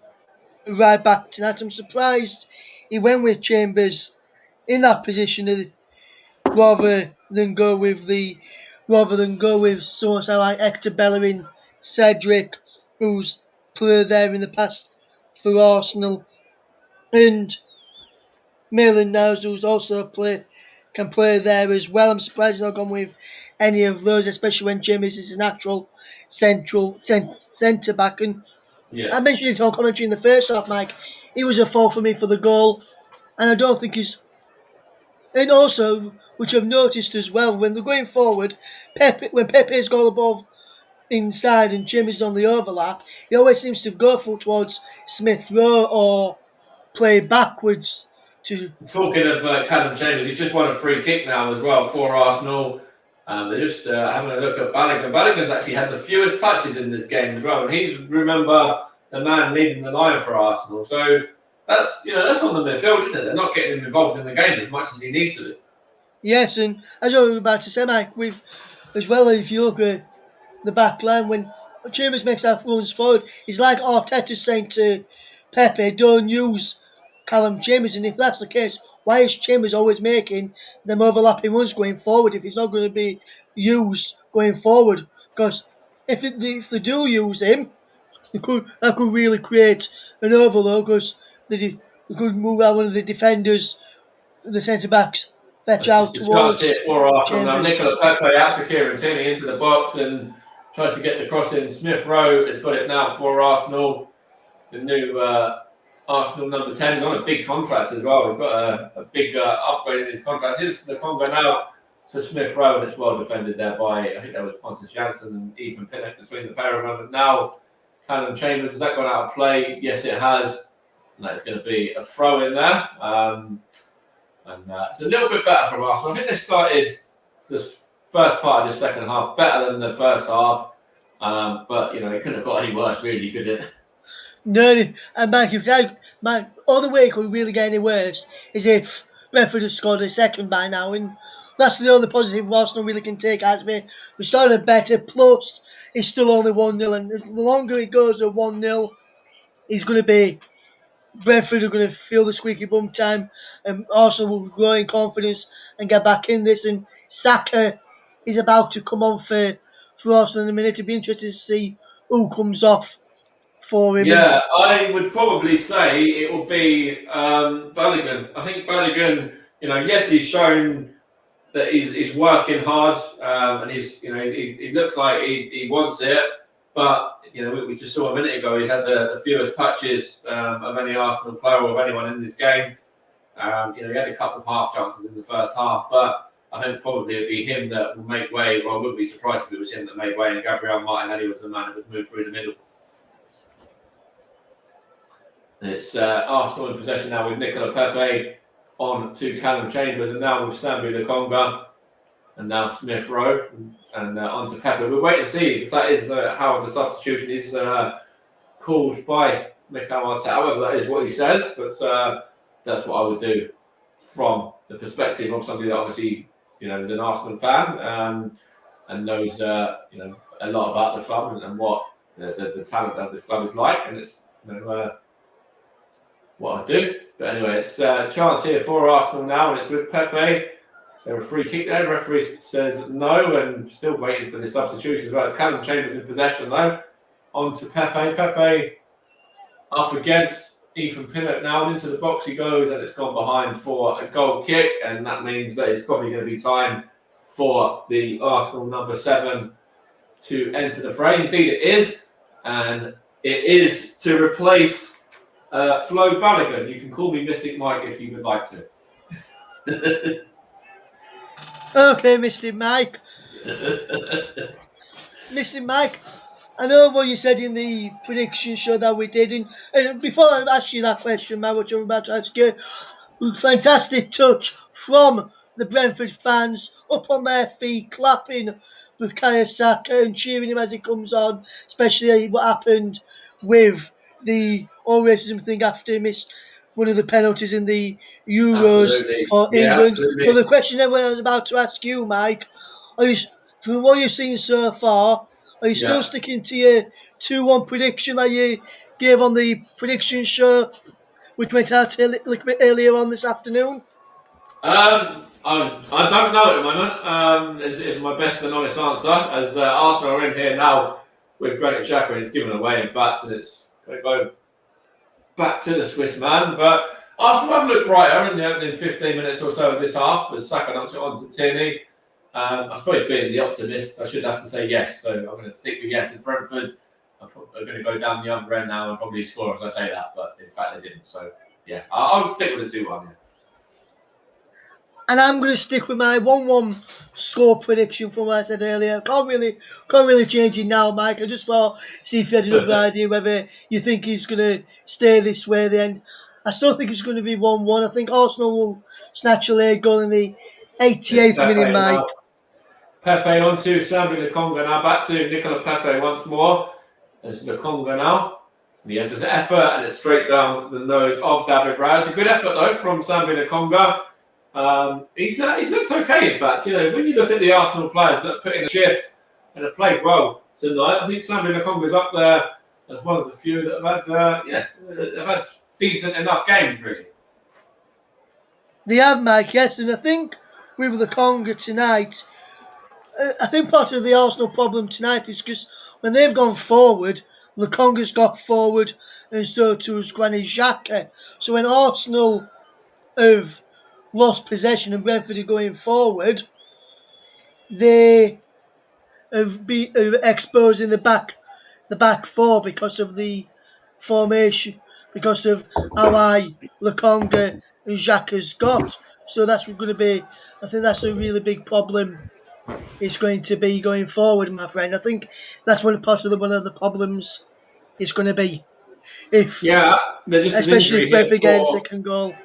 Injury here for Christopher Ayer as well, and an incident there with Kieran Tierney, and it looks like he's going to be having to make way as well. The new Brentford signing, of course, signed from Celtic. He looks like he's hobbling off to be replaced. I'm just going to see who by now on my screen, but it does look like the Brentford substitution is about to be made. Sorry, any second. It'll be number 29 for Brentford, Michael's going to... Which is Beck Sorensen, yeah.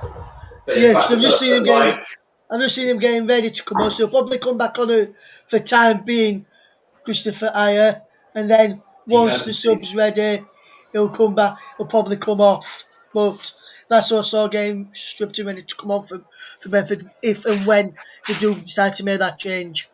Yeah, so at the moment, the only change that has been made is Bukayo Saka coming on for Flo Flanagan, which of course now means that Gabriel Martinelli has gone through the middle for Arsenal with Saka and Pepe and Smith Rowe the men in behind. And of course, Brentford still leading by that Sergi Canos, 3-0 as well, which was scored after 22 minutes in their inaugural season in the Premier League with. Of course, or in fact, not inaugural, is it? It's, they have been here before, but as the Premier League, it's their inaugural season anyway. And they, of course, as I mentioned earlier, the 50th side to be in the division, and it's their first season in 74, I believe, to be a Premier League side. And it does look like there's going to be another bit of treatment now. There's another man down here. So gives Thomas Frank a bit of time to have a chat with some of his players there, to get some instructions across. He's having a chat there with Norgard. As Pablo Marina was down, he's now had to just make way off the field, of course, for treatment. And he's just having a couple of swigs of water there, taking some fluid on board as well. He's just going to get treated there. He's got something, a whack in the mouth, I believe, there. The Arsenal centre-back. And it's Arsenal in possession now with Nicola Pepe and now Ben White. Pablo Marie's back on, and it's now with Granit Xhaka. And Smith Rowe on to Callum Chambers now. And Callum Chambers back to Ben White once more, and he's going to danny on the board a little bit, but then go and switch it across to Bukayo Saka there. And now it's with Kieran Tierney for Arsenal. And Smith Rowe as well. And now it's on to Nicola Pepe. Nicola Pepe is into the box he goes. On to Sambi Nakonga. Tries to find Saka. Now it's an effort. Kieran Tierney, and it's deflected. And wide of the goal there. Did look like it had gone the right side of the goal there for a moment from Kieran Tierney's deflected effort. But it was fortunate from a Brentford perspective that the ball came off, I think it was Aya, and behind for a corner to Arsenal there. It looked like for a moment it was going to be better for the Gunners, but ball deflected the wrong side of the goal. But Arsenal still have an opportunity from this corner. Pepe whips it in, it's headed up from Gabriel Martinelli, and that's gone out of play. In fact, it hit the corner flag and then went out of play. So it's gone out of play for a throw-in in the end, and that was a good delivery there from Arsenal. Gabriel Martinelli unmarked as well at the near post. He rose and was able to beat a couple of Brentford players there, but wasn't able to direct it on target. But that's better from Arsenal, and Arsenal really are putting Brentford to the sword a little bit now in terms of some of these chances, and certainly in terms of possession, aren't they, Ross? They are, Mike, yes. And also, Mike, he got away from the goal scorer, Sergi Canos there, did the Brentford man, and that's really a bit of a problem for Brentford if they're going to if they start losing the men now of set pieces. And Arsenal, 11 shots in total on the night, 3 on target, Mike, and from 11 shots, you need to see a little bit more from Arsenal. Brentford 5 shots on. Can't see it for Brentford now, and it's an effort straight down the nose of Burton in the end from I think it was Canos maybe. I wasn't quite sure, but it was a good run there anyway. It literally opened up. Was it the right back maybe? Anyway, Brentford are in possession at the moment still, and that was a good run there. And there was no Arsenal man even bothering to close him down, was it? No, it wasn't, Mike. And that's their 6th shot in the game, 2 on target for Brentford now. And Brentford, 2 on target, Brentford 1 got goal. a chance here now as well, and it's an effort at goal, and it's a good save from Burton Leno to deny Mbeumo that time. And he had to get a strong hand on that, the German international as well, the Arsenal number 1, and he did. But that was a direct through ball down the middle, headed on by Ivan Toney, and I think it's Norgard in space. He heads it on to Bremo, and in fact it wasn't. It was Janel, sorry, on to Bremo, and it was good goalkeeping there from Bernd Leno. But again, this game's really opened up now, isn't it? It has, yes, Mike, and the offside flag had gone up there, which helped Arsenal there, really. Even if he'd gone anyone to counter, but good save. Leno didn't know that the flag were going to be raised, and even did the Arsenal defenders who managed to get the ball clear. And here's Bukayo Saka now for Arsenal, onto Kieran Tierney, and Kieran Tierney knocks it back to Granit Xhaka now. Callum Chambers with the effort, well blocked by Rico Henry at that time, and behind for a throw on, which Mikel Arteta is going to just throw into the hands of Smith Rowe and trying to get him going on the front foot there. But Arsenal there looked like Kieran Tierney had the beating of his man, but that was good defending from the right back Aya from Brentford, wasn't it, as well? It was indeed, Mike. Fantastic defending. Put Kieran Tierney off originally because he was just about to cross, put him off, which then forced it to play back out, and Arsenal wouldn't throw from it. But Arsenal, the second half, of all the better side. Yeah, on top at the moment, and what's missing is the goal. And here's Nicola Pepe now in possession, a bit of dancing feet there, and it's given away to Pontus Jansson. And Rico Henry just gets clear it down the field, but only as far as Ben White and now Bukayo Saka and Callum Chambers. Of course, just going back to that a minute ago, Smith Rowe whipped one in as well. Aya and Kieran Tierney probably know each other pretty well from playing in Scotland as well. I'm sure, they certainly would have crossed paths. Because of course Kieran Tierney was another one that was signed from Celtic as well, so they probably were in the same side for a game, not a game or two, but for a season or two maybe as well. It looks like Arsenal are getting a second sub ready, and it's going to be the number 24, Reece Nelson, who's coming on. So another change to the attack for the Gunners with the Englishman coming on. It's the Englishman Bukayo Saka, who's in possession right now, though. Dancing into the area. The referee is saying no penalty to that one, and I think he probably called that correctly as well.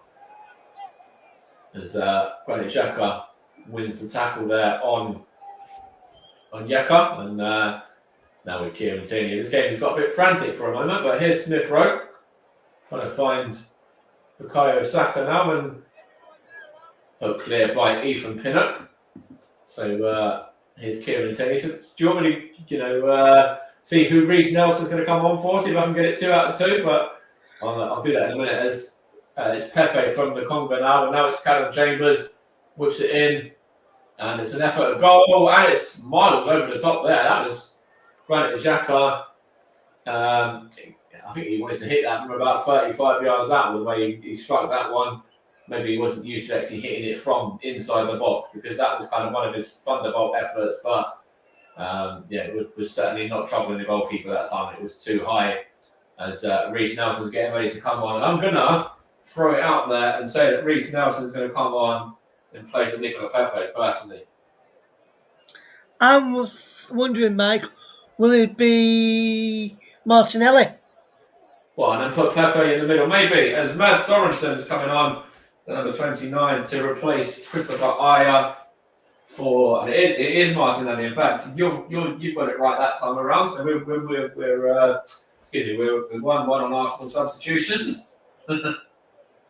Yes, and also, Mike, if you recall, I actually said that who was coming on for Christopher Aya if he did go off. Indeed, you did. So you are now beating me by 2-1 in substitutions. But anyway, back to the here and now, into the nitty-gritty of what actually matters rather than our predictions and mess about. But here is the substitute now, and it's his cross straight into the hands of Bernd Leno. So I'm just making a note of the changes. So that was Martinelli off for Arsenal, and that means that Pepe is going to go through the middle. So that's Nelson on there, and then that is 29 to come on, which was Beck Sorensen, isn't it, for Brentford, I believe. So it's a different name to come on the screen, but it's still the same person.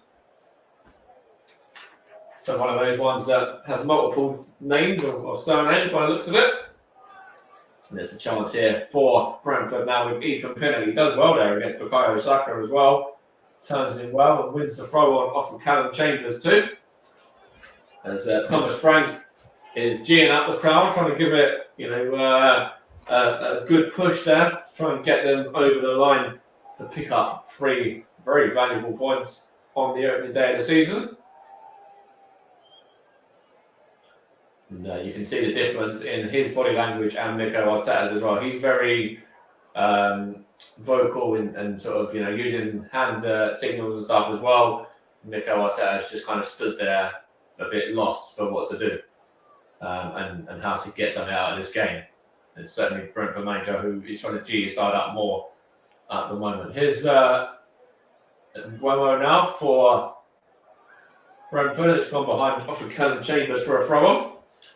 72 played. We're listening to the Commentary Hub in partnership with Melon for this season. Of course, our sponsors Melon this season. We're in partnership with JB Sports, also J-DAC Football and Storm FM as well.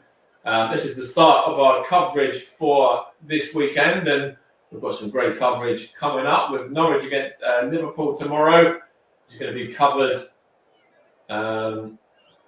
Also, let's have a look what else is going to be covered. There's the game at Binfield as well. Going to be covered against Basingstoke by Nicholas Jones. And that's 2-0 Brentford, is it? Yes, it's Norgard, the number 6 there. He's come in.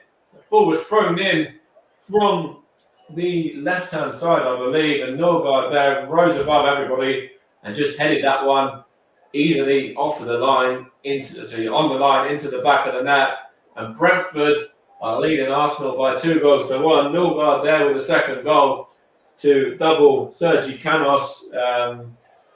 Canos' goal was actually Sorensen, the substitute, his throw there. And again, you have to question Arsenal's defending, and you have to question the positioning of, is it Granit Xhaka there at the near post as well? In fact, no, it's not. It's Callum Chambers yet again. You have to question him a bit, and you also have to question Pablo Marie, Ben White, let the ball bounce in front of him. And also, and also, Mike, Granit Xhaka, like you mentioned, because Granit Xhaka was stood watching Norgard, and Norgard come from where was stood behind Granit Xhaka and just kept wondering past Granit Xhaka to go and end of that. Fantastic long throw, bounced twice, and then the third, before he could bounce the third time, Norgard rose the highest above everyone and headed home, and Kieran Tierney was in there as well, and Kieran Tierney looked on as if to say, who's supposed to be marking him here? Yeah, so absolutely. He knew he weren't him, and I think if you look at the marking, you've got to say Granit Xhaka should have been marking him. But like I said, Chambers at fault again for letting the throw go over his head and bounce for the first time. Yeah, and Ben White as well. Of course, in front of Ben White there as well. Ben White potentially could have done better with that as well. There's 3 or 4 there from an Arsenal perspective. They could have done better in terms of getting the ball clear and stopping that goal. And yes, we've said Arsenal are lacking a lot of attacking options, but for all of Arsenal's sort of dominance in the second half between sort of 45 and now. There's nothing to show for it, and Arsenal still making the same silly mistakes at the back. And Chelsea, Man City, Norwich, Burnley, Tottenham, and Brighton in the next 6 as well. So some big games there. The next 2 in particular. Yes, and Norwich will be looking at this performance tonight from Arsenal against another promoter side. They'll be looking at this and thinking they've got a chance of getting something as well if they play like they do at home. And I did say, Mike, on the preview last night and to you before the show started, and I mentioned it at half time as well, that once Brentford go in front, whether it's at Griffin Park or here at the Brentford Community Stadium, they're an hard team to break down, and he's just going to show that as well. And Arsenal fans, you including, Mike, will probably end up going into meltdown very, very soon. Mate, it's you can see the 2 contrasting emotions there between the fans. The Arsenal fans are just panned in a moment ago, sitting there dejected, struggling to see where there's a way back to get a result from this game. And Brentford loving life, very jubilant, and just thoroughly enjoying their night out. They're thoroughly enjoying the start to their weekend at the moment. There's a free kick Absolutely, here Mike. Yeah, free absolutely, kick here Mike. for Arsenal though, at the moment. Kieran Tierney caught by the number 15 on Yeka, and Arsenal need to do something now. Arsenal really, with about 14 plus stoppage time to go, Arsenal have to score now to have any chance of getting anything from this game. Mike, and also I've just seen a tweet in here from Neil Francis just before this free kick comes in. He says, "Sorry to start early, but Arteta has to go. This has been embarrassing. What has he been working on with the team? Christ only knows." So he's saying Arteta needs to go this early in the season. And that was a poor free kick from Pepe as well in the end, not troubling David Raya. He's had a really easy night, David Raya. And I think when he sees this getting back on the highlights, he'll probably be thinking to himself, well, I could have just bought a deck chair pretty much and just sort of sat here on my deck chair. Didn't really have any saves to make as far as things are at the moment anyway. And in fact, when he saw, Pontus Jansson, Pinnock, the whole back line, when they saw Aubameyang and Lacazette out, that would have given them a massive lift. And this game's going to be huge. If they're to go on and win this game, then this is a massive result for Brentford. Of course, the fans, are loving life at the moment. As I said, they're very jubilant, and they'll continue on with that as well. This will be a big party for them as they would go on and get a win in their return to big time football. Yes, and my question to you, looking towards back end of last season, none of the performances really picked up for Arsenal. Yeah. Probably says back end of the second half of last season. Pre-season has been really poor as well recently. Yeah, this game has been abject. Poor Arsenal look void of ideas. Mm-hmm. Do you feel it should be time for Arteta to go based on back end of last season's performances and results and this game tonight, or would you give him next until Norwich game to try and turn it around? You're asking me the big question at the moment. As Brentford have a corner now as well, and Buemo just tries to get the cross in, but it's gone behind for a corner. And when you look at the two sides, of course, a couple of years ago, it wasn't long ago, Brentford were playing League One football. Arsenal, of course, played Champions League football, Europa League finalists as well. There's a massive rise for Brentford, but Arsenal really are on the decline at the moment as substitutions being made now for the Bees as well. But you're asking one of the biggest Arteta fans, let me correct myself there, one of the biggest Arteta outs, the question when we've still got about 10 minutes left of this game. And at the moment, I have to stick to my guns and say what I've said all along. I didn't want him. I didn't think he had the relevant, necessary experience. And, it's shown last season, it's shown the season before, and it's certainly shown tonight as well. Lacking ideas, lacking everything. Almost free there from this corner as well, and that would have really put the ice on the cake for Brentford and put the dagger into it for Arsenal, yeah. Yes, and I know we mentioned briefly during half time we'll be watching AFTV afterwards, and I'll tell you what, I won't be watching none of that. yeah, well, some of the fans will like to see what happened while watching that after Arsenal fall to defeat, and I can tell you something now, Mike, and I can tell the listeners as well. They'll be going into meltdown with this, especially with this performance. What has he worked on in pre-season with this squad? I don't really think, Mike, Aubameyang or Lacazette would really make a difference tonight. I think you have to agree. Aubameyang's been really poor last season. Really poor pre-season. Didn't score. Lacazette, not really did an awful lot in pre-season. Had a good enough season last season, but his name is one of the ones that could potentially be on the way out, alongside Bellerin and others. Potentially, I think Aubameyang potentially might be up for sale as well. As Tavares has just come on now to replace Callum Chambers. just to get another more attacking threat on, but it means that he's playing out of position now.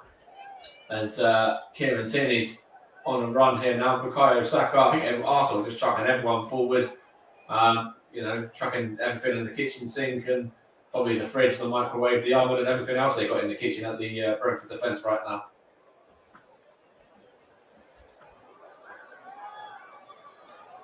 It's gone behind for what is going to be a Brentford goal kick as well. Coming up to 8 minutes to go. And it was Callum Chambers for Nuno Tavares. That was just been confirmed on my screen in front of me. I was pretty certain it was anyway. I wonder what this does for the formation. In fact, I've got absolutely no idea really. As Brentford made another sub as well earlier, but I couldn't quite see who it was that come on. I'm sure you'll probably correct me if I'm wrong, Russ, but I think there was a second sub made from them when Arsenal made their second as well, wasn't there? I'm not too sure who it was that actually entered the fray though. I think I missed that one. Yes, it was Bidstrup who came on for them, Mike. I'm just going to double check and let you know who it was who went off for them. But it was Bidstrup who did come on for Brentford, and it was Onyenka who went off, Mike. So Bidstrup for Onyenka was the second sub for Brentford this evening. I'm glad you've mentioned that now, because otherwise I'll be saying Onyeka's name about 100 times and I'll be like, oh, he went off 15 minutes ago. But anyway, here's Lokonga now to Tavares, and Tavares gets his effort over the top of the goal there and not troubling David Raya yet again. And Brentford comfortable at the moment. Still 7 minutes to go plus stoppage time. Just showing the Norgard goal as well. Ball bounced in front of Granit Xhaka and Ben White, and it's just headed in by Norgard. If Norgard was to miss the header, it was I think it was who was it? There was another man in there as well who would have probably headed it in anyway, either way. So if he wasn't to score, then it might have been on Onyeka was probably going to score anyway, or the man that was right alongside him. So there was certainly Brentford would have scored from that attack either way. As it looks like they're going to make their first substitution now as well. We should see the first wave of fans leaving the stadium from the away end as well, with Arsenal fans with 6 minutes to go plus stoppage time, already seeing this as the first defeat of the new season. And Bukayo Saka trying to go on a run now for Arsenal, but of course Arsenal will of course be bottom of the table tonight with 0 points, and Brentford will be top. And yes, just to get that one out there, for any Brentford fans that have followed your club since you were sort of League 2, League 1, you will be top of the Premier League tonight after one game. Just to get that one in there. Barring, of course, a drastic change in the outcome of this game in the remaining 5 minutes plus stoppage time. You're listening to the commentary hub, and Arsenal have a corner now. It's going to be whipped in by Saka. It's hook cleared by the Brentford man there. It was Mbomo to Tierney. Now back with Bukayo Saka again. And it's come into the box there, well defended by the Brentford man, which I think was one that was Bidstrup, I think, but now it's with Saka. Chance here for the England international. Back to Tavares now. Granit Xhaka. Granit Xhaka opened up his body, has a shot, and that one is low, but also not troubling David Raya, as we've said multiple times tonight, as Ivan Toney, in fact, it's not Ivan Toney, it's Brian Mbeumo making way. And he's going to be replaced by Force, the number 9. So they're making their final alteration. Arsenal, of course, made all of theirs. Of course, barring any head injuries, etc., of course. And it's Marcus Force just entering the fray now. And mate, while the substitution's been made as well, I've just noticed this stat here, which will, if any Brentford fans are listening, will cheer them up. And Christian Norgard has scored his first goal in 86 league appearances. He last netted in the Danish Superliga in November 2017, playing for Brøndby IF against FC Copenhagen. And I tell you what, he's come from the Danish Super League. Maybe Arsenal might be, maybe Arsenal's trying to enter the Danish Super League. They might have a chance in that one, rather than trying to go for the Super League with the likes of Juventus and Bayern Munich, not Bayern Munich, etc. So Nicola Pepe has an effort there, and it's saved by David Ray. We actually got a hand on that one. I think that's probably the only bit of work he's had to do, but it's a good move there from Arsenal. But yeah, Arsenal should probably try and enter the Danish Super League rather than the main Super League that they tried to push for with Juventus and Real Madrid and other teams like that. Of course, a lot of the English teams, United, City, Chelsea, Tottenham as well. Because if somebody like Nørgaard, whose last goal was for somebody that's played in the Danish division, they're obviously the size up in the early stages of the Europa League. So it just shows everything really about the mess Arsenal are in right now.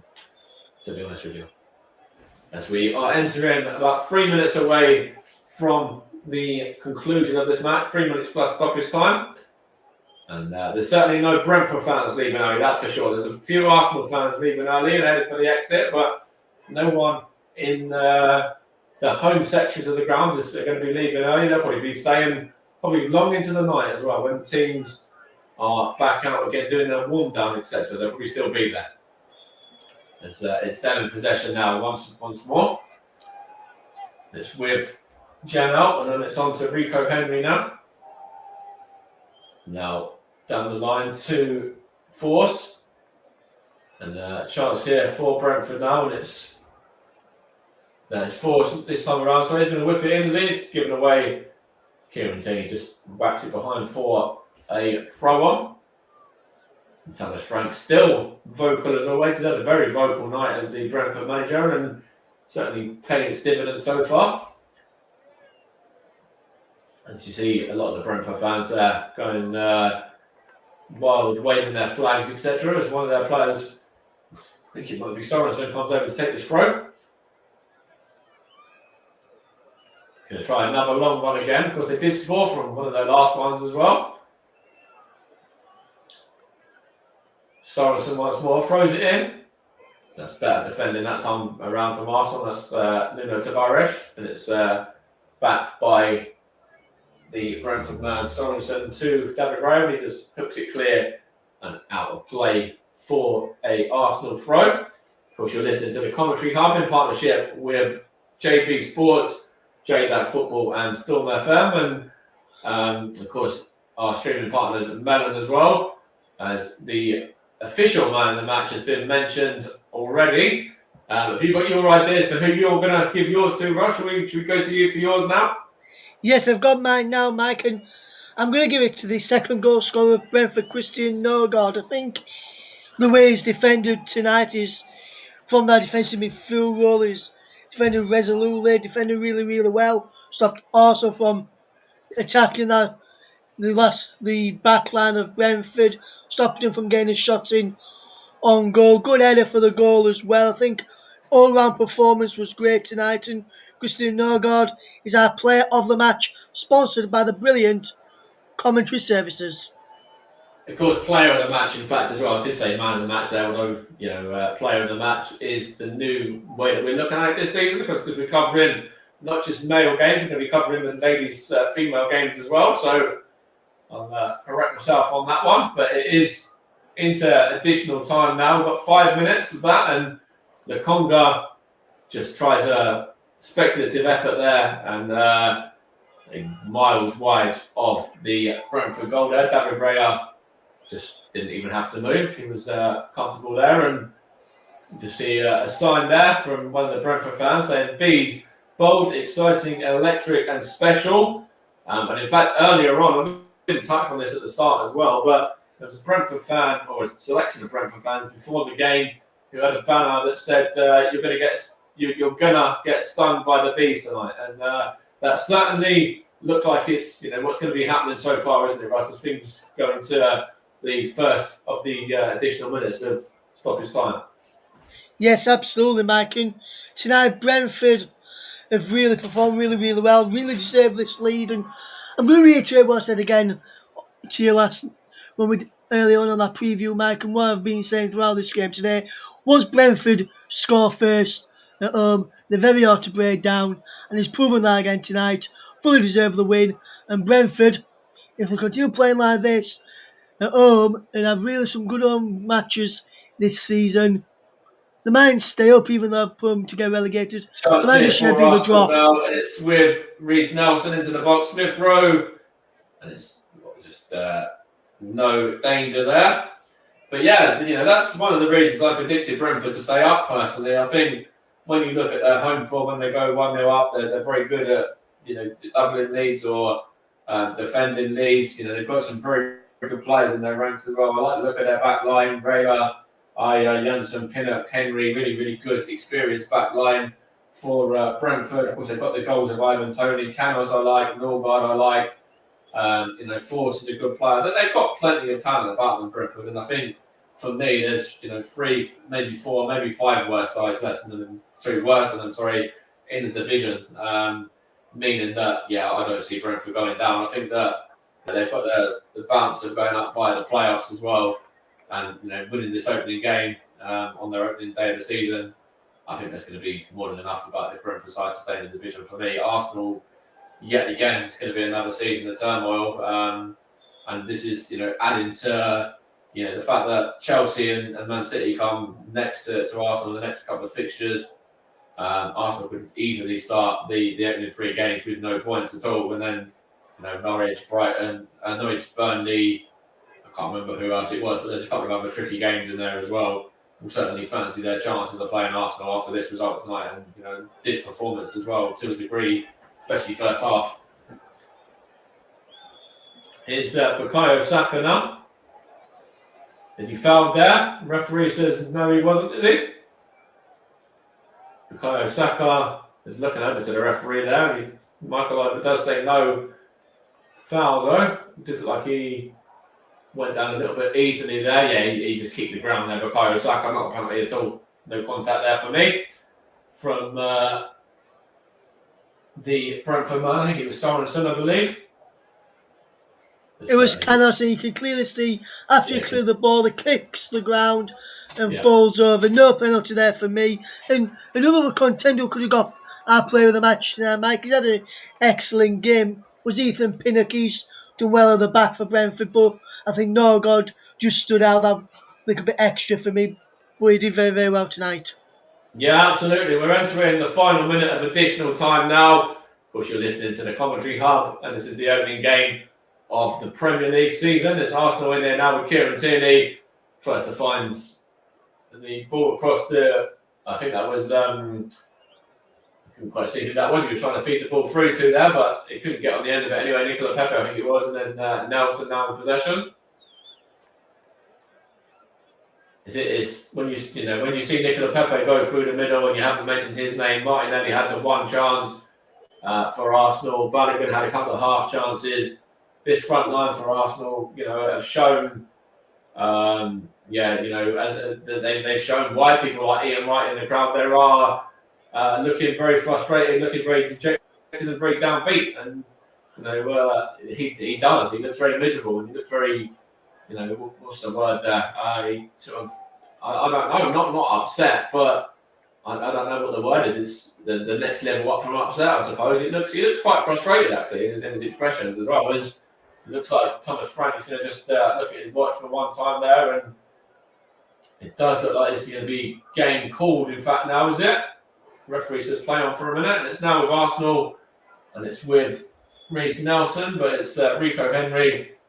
It's gone behind off of Tavares, and that is it. That is game, set, and match. Brentford has started off the 2021-2022 season with a victory in the first London derby of the campaign, the first fixture of the campaign as well. Brentford fans, I'll say what I said earlier, you're currently sitting top of the Premier League, and there you go. There's a feeling for you. Take photos of that. Take that English ride, because whatever happens this season, you've certainly got that to remember to say, on the 13th of August, it was an unlucky 13 for Arsenal. Not unlucky 13 for Brentford, though. They sit top of the table and have won this one by 2-0. Sergio Canos and Norgard, the 2 goal scorers. Thomas Frank delighted. Mikel Arteta, what I'm going to say, got a massive job on your hands, and the next few weeks of this transfer window, absolutely massive for the Arsenal board and the Arsenal boss as well. Back to you, JD. Thank you, Mike. Well, Beast fans, well, Brentford fans, take this in, drink it in, look at the table now, you're top of it. Of course, Arsenal at bottom, of course. We'll talk about Arsenal. John Kane and Russ Vernon will be joining me shortly, but let me just sum up Brentford's desire and spirit tonight. They were excellent. The set pieces were a treat. I can only remember Rare making one save from Nicola Pepe during the second half. Apart from that, Arsenal really didn't offer that much, but Brentford were superb. Defensively, they looked sound. Didn't give Arsenal any inch of a sniff. Set plays, they were good. First, second balls, they were first almost every single time. Brentford, from the old 1 to 11, were absolutely excellent tonight. And as for Arsenal, well, I'm without words for them. Yes, they're missing Lacazette. Yes, they're missing Pierre-Emerick Aubameyang. Yes, they had Saka coming on later on. But to be honest with you, and I'll be perfectly honest, and I'm not sure too many people will disagree with me on this stream tonight, but they were toothless, spineless. Apart from one opportunity for Pepe, as I just mentioned, they didn't look a threat at all. Brentford nullified them. Defensively, on the second goal scored by Norgard, our man in the match, they were all over the shot. They could have conceded a third from a similar throw-in. It was just a complete shambles. But let's talk about Brentford's victory. John Kane and Russ Vernon are with me, I hope. Let's come to John Kane first. Are you there, John? Good evening. Yes, I'm here. Well, John, what a result for Brentford. A great result. And I have to take back what I said about them defensively last night. I thought they were going to concede maybe 1 or 2 tonight in my own mind. But tonight they were excellent. From 1 to 11, as I just said, they were superb. And you cannot give them too much credit the way they played as a team tonight. Absolutely. I mean, they waited 74 years to come back to top flight football. And they've done it in style. And also, I mean, the last game they played in the top flight was against Arsenal, which was a bit coincidence. And now they came back and they've beaten Arsenal by 2-0.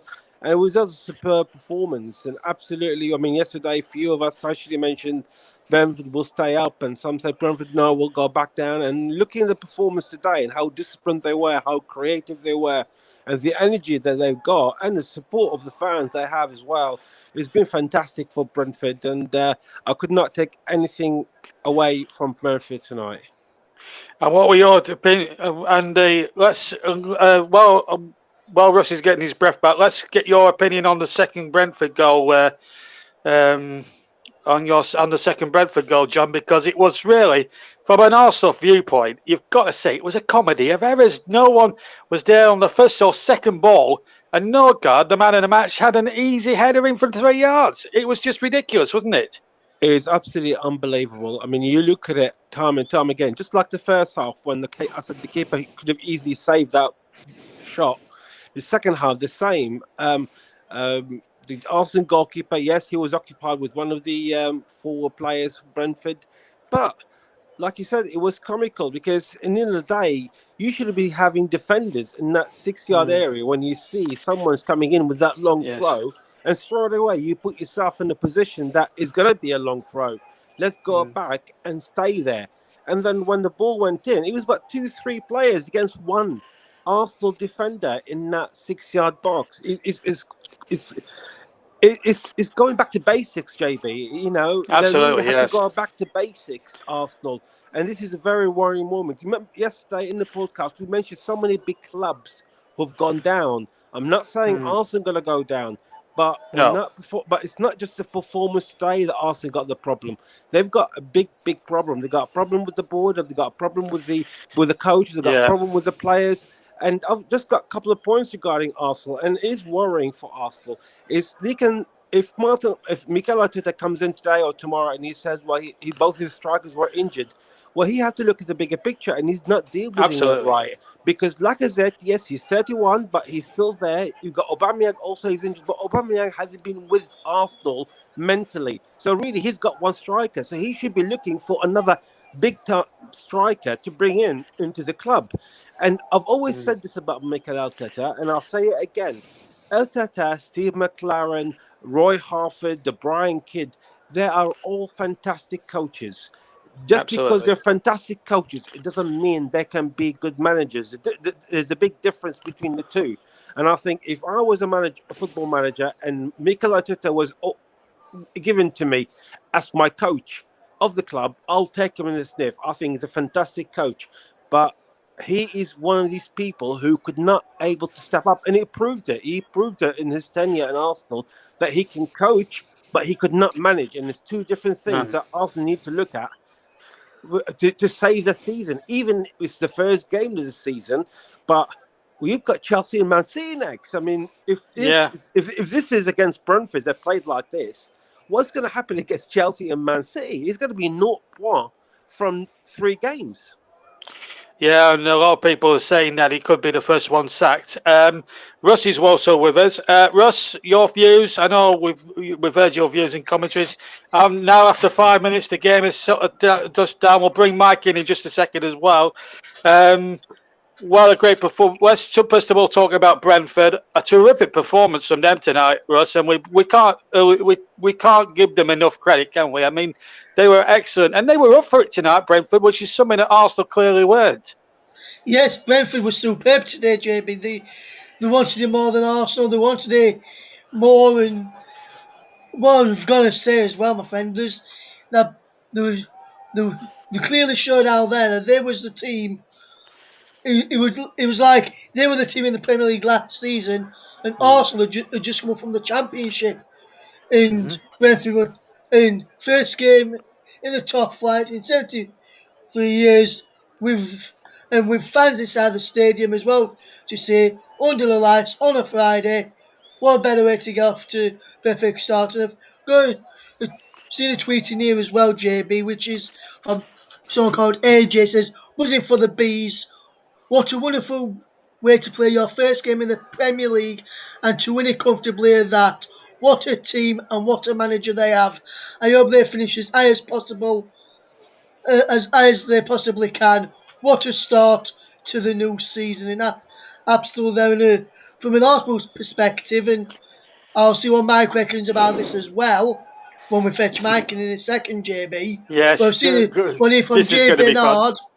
He says, that was poor. Manager took off Martinelli and Balogun when we needed goals. And for 35 minutes, we played without a striker. Poor. And I've got to agree that was poor from Arteta. And I've got him down to be the first manager sacked. And based on that performance, I can't see anyone saying I'm going to be wrong. No, I don't think so either. Mike, let's bring you in. I can't believe what I mean. Brentford. Let's get your view. I mean, we've talked about Brentford. We've talked about Brentford, of course. We've talked about Brentford's performance, and it was an excellent performance tonight. But I mean, we look at the Arsenal defending on the second goal. You must have been. I mean, obviously you're commentating, but inside you must have been tearing your hair out with rage because that second goal was Keystone Cops defending. I've never seen defending like it. If Tony Adams was watching, I mean, he'd be frustrated. I think you need the Arsenal back four again. But sum up the Arsenal performance, because that's fair. I mean, I don't know. I mean, you'll agree with me. I think it was shocking. It didn't really raise a finger to Brentford, did it tonight? Which was really sad.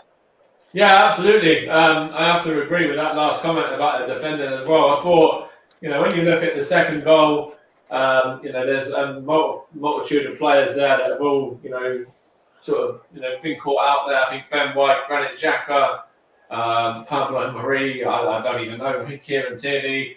I think all of them. The first goal, of course, Bernd Leno could have done better with that. Callum Chambers at fault really for the first one as well to the degree. Another one was caught out for the second.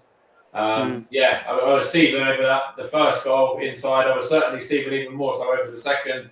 And, we were just going forward. We were gutless, toothless. We had Martinelli, we had Pepe, we had Smith Rowe, we had Saka come on, we had who am I missing? I'm missing one as well, Vanagon, of course. And these are all players that know where the back of the net is, and it's just, I don't know. It's kind of a little bit beyond hope for me. I think the first thing I tweeted off of my Guna Elite page afterwards was same season. Different season, same, the rest. But yeah, and I kind of followed that on with Arteta out, Kroenke out, and Edu out, and you have to look at everybody. You have to look at them from the top, whether that's Kroenke, whether that's Edu, whether that's the manager. A lot of these players, they're playing for the manager. Not on that tonight, they're not. So what do? You've got 2 weeks of the transfer window. Kroenke has backed Mikel Arteta to a degree with certain players coming in, but nowhere near enough. Is Bellerin going to be here still in a few weeks? Is Lacazette going to be here still? Is Kolasinac still sitting there picking up a wage? Lucas Torreira is still sitting there picking up a wage at the moment. Runnelson's still sitting there picking up a wage at the moment. Like, what do you do if you're like Willian's still sitting there picking up a wage? If you're Mikel Arteta, you're the Kroenkes, you're anyone on that board, Josh, Stan, Edu, whatever, Vinay, what do you do now? When because there's loads that's gone wrong at the moment with this football club, and it isn't just today. It's on the back of probably before Arsene Wenger. When Arsene Wenger left, it was all going wrong then for a while, and then absolutely, Emery come in for a while. It sort of changed a little bit. For some time, and then it went downhill again on the back of that Europa League defeat, and then he got sacked. Then Freddie come in for a game or two. He got relieved of his duties, and Arteta come in, and eighth, and FA Cup. Didn't get through in the FA Cup last season. Didn't get into any European football last season. Only got into it because of winning the FA Cup the season before, and shocking. It's beyond salvageable for Mikel Arteta at the moment for me. I think Russ asked me the question during the commentary, is it time, even now that he goes? For me, yeah, you have to. Yeah, I think we're all in consensus with that. Right, let's get an opinion. Right, one final thought from all of you. We'll start obviously with Mike. Let's eulogise over the Brentford victory, of course. I mean, what a night, Mike. I mean, sum up the Brentford performance in a few words. Yes. They were sensational tonight. Zimmerman, from the goalkeeper all the way through to the substitutes, the manager, the coaching staff, the fans, everybody played a massive, massive part in that victory for them. Remember, they were League One only 2014, 2015 as well. And they've really gone on a rapid rise since then. And of course, now sit top of the Premier League tonight. So, yeah, really good performance from them. 2 goals, clean sheet. Can't ask for any more. Thomas Frank's going to be delighted, and rightly so. Absolutely. Same question to Russ. Brentford, superb tonight, fully deserved the win, and everyone in their Brentford shirt can be proud. Arsenal, very, very lacklustre tonight. Brentford, all better from all over the pitch this evening, and they fully deserve the win, JB. Absolutely. And John, same question to you. You've got the last word tonight. I thought Brentford was superb today. They played with creativity. They played with energy. They were so focused on the game. They really wanted it more. They believed in themselves, and they fully deserved the first 3 points of the season. Well done, Brentford. Thank you very much, John. Thank you, John. Thank you, Russ. And thank you, Mike, for all your hard efforts tonight. Right, just one more thing I need to do one more job before we go, and that's to bring you all the weekend's football games for you coming up, because we've got 3 live matches tomorrow, plus we've got Tottenham Man City.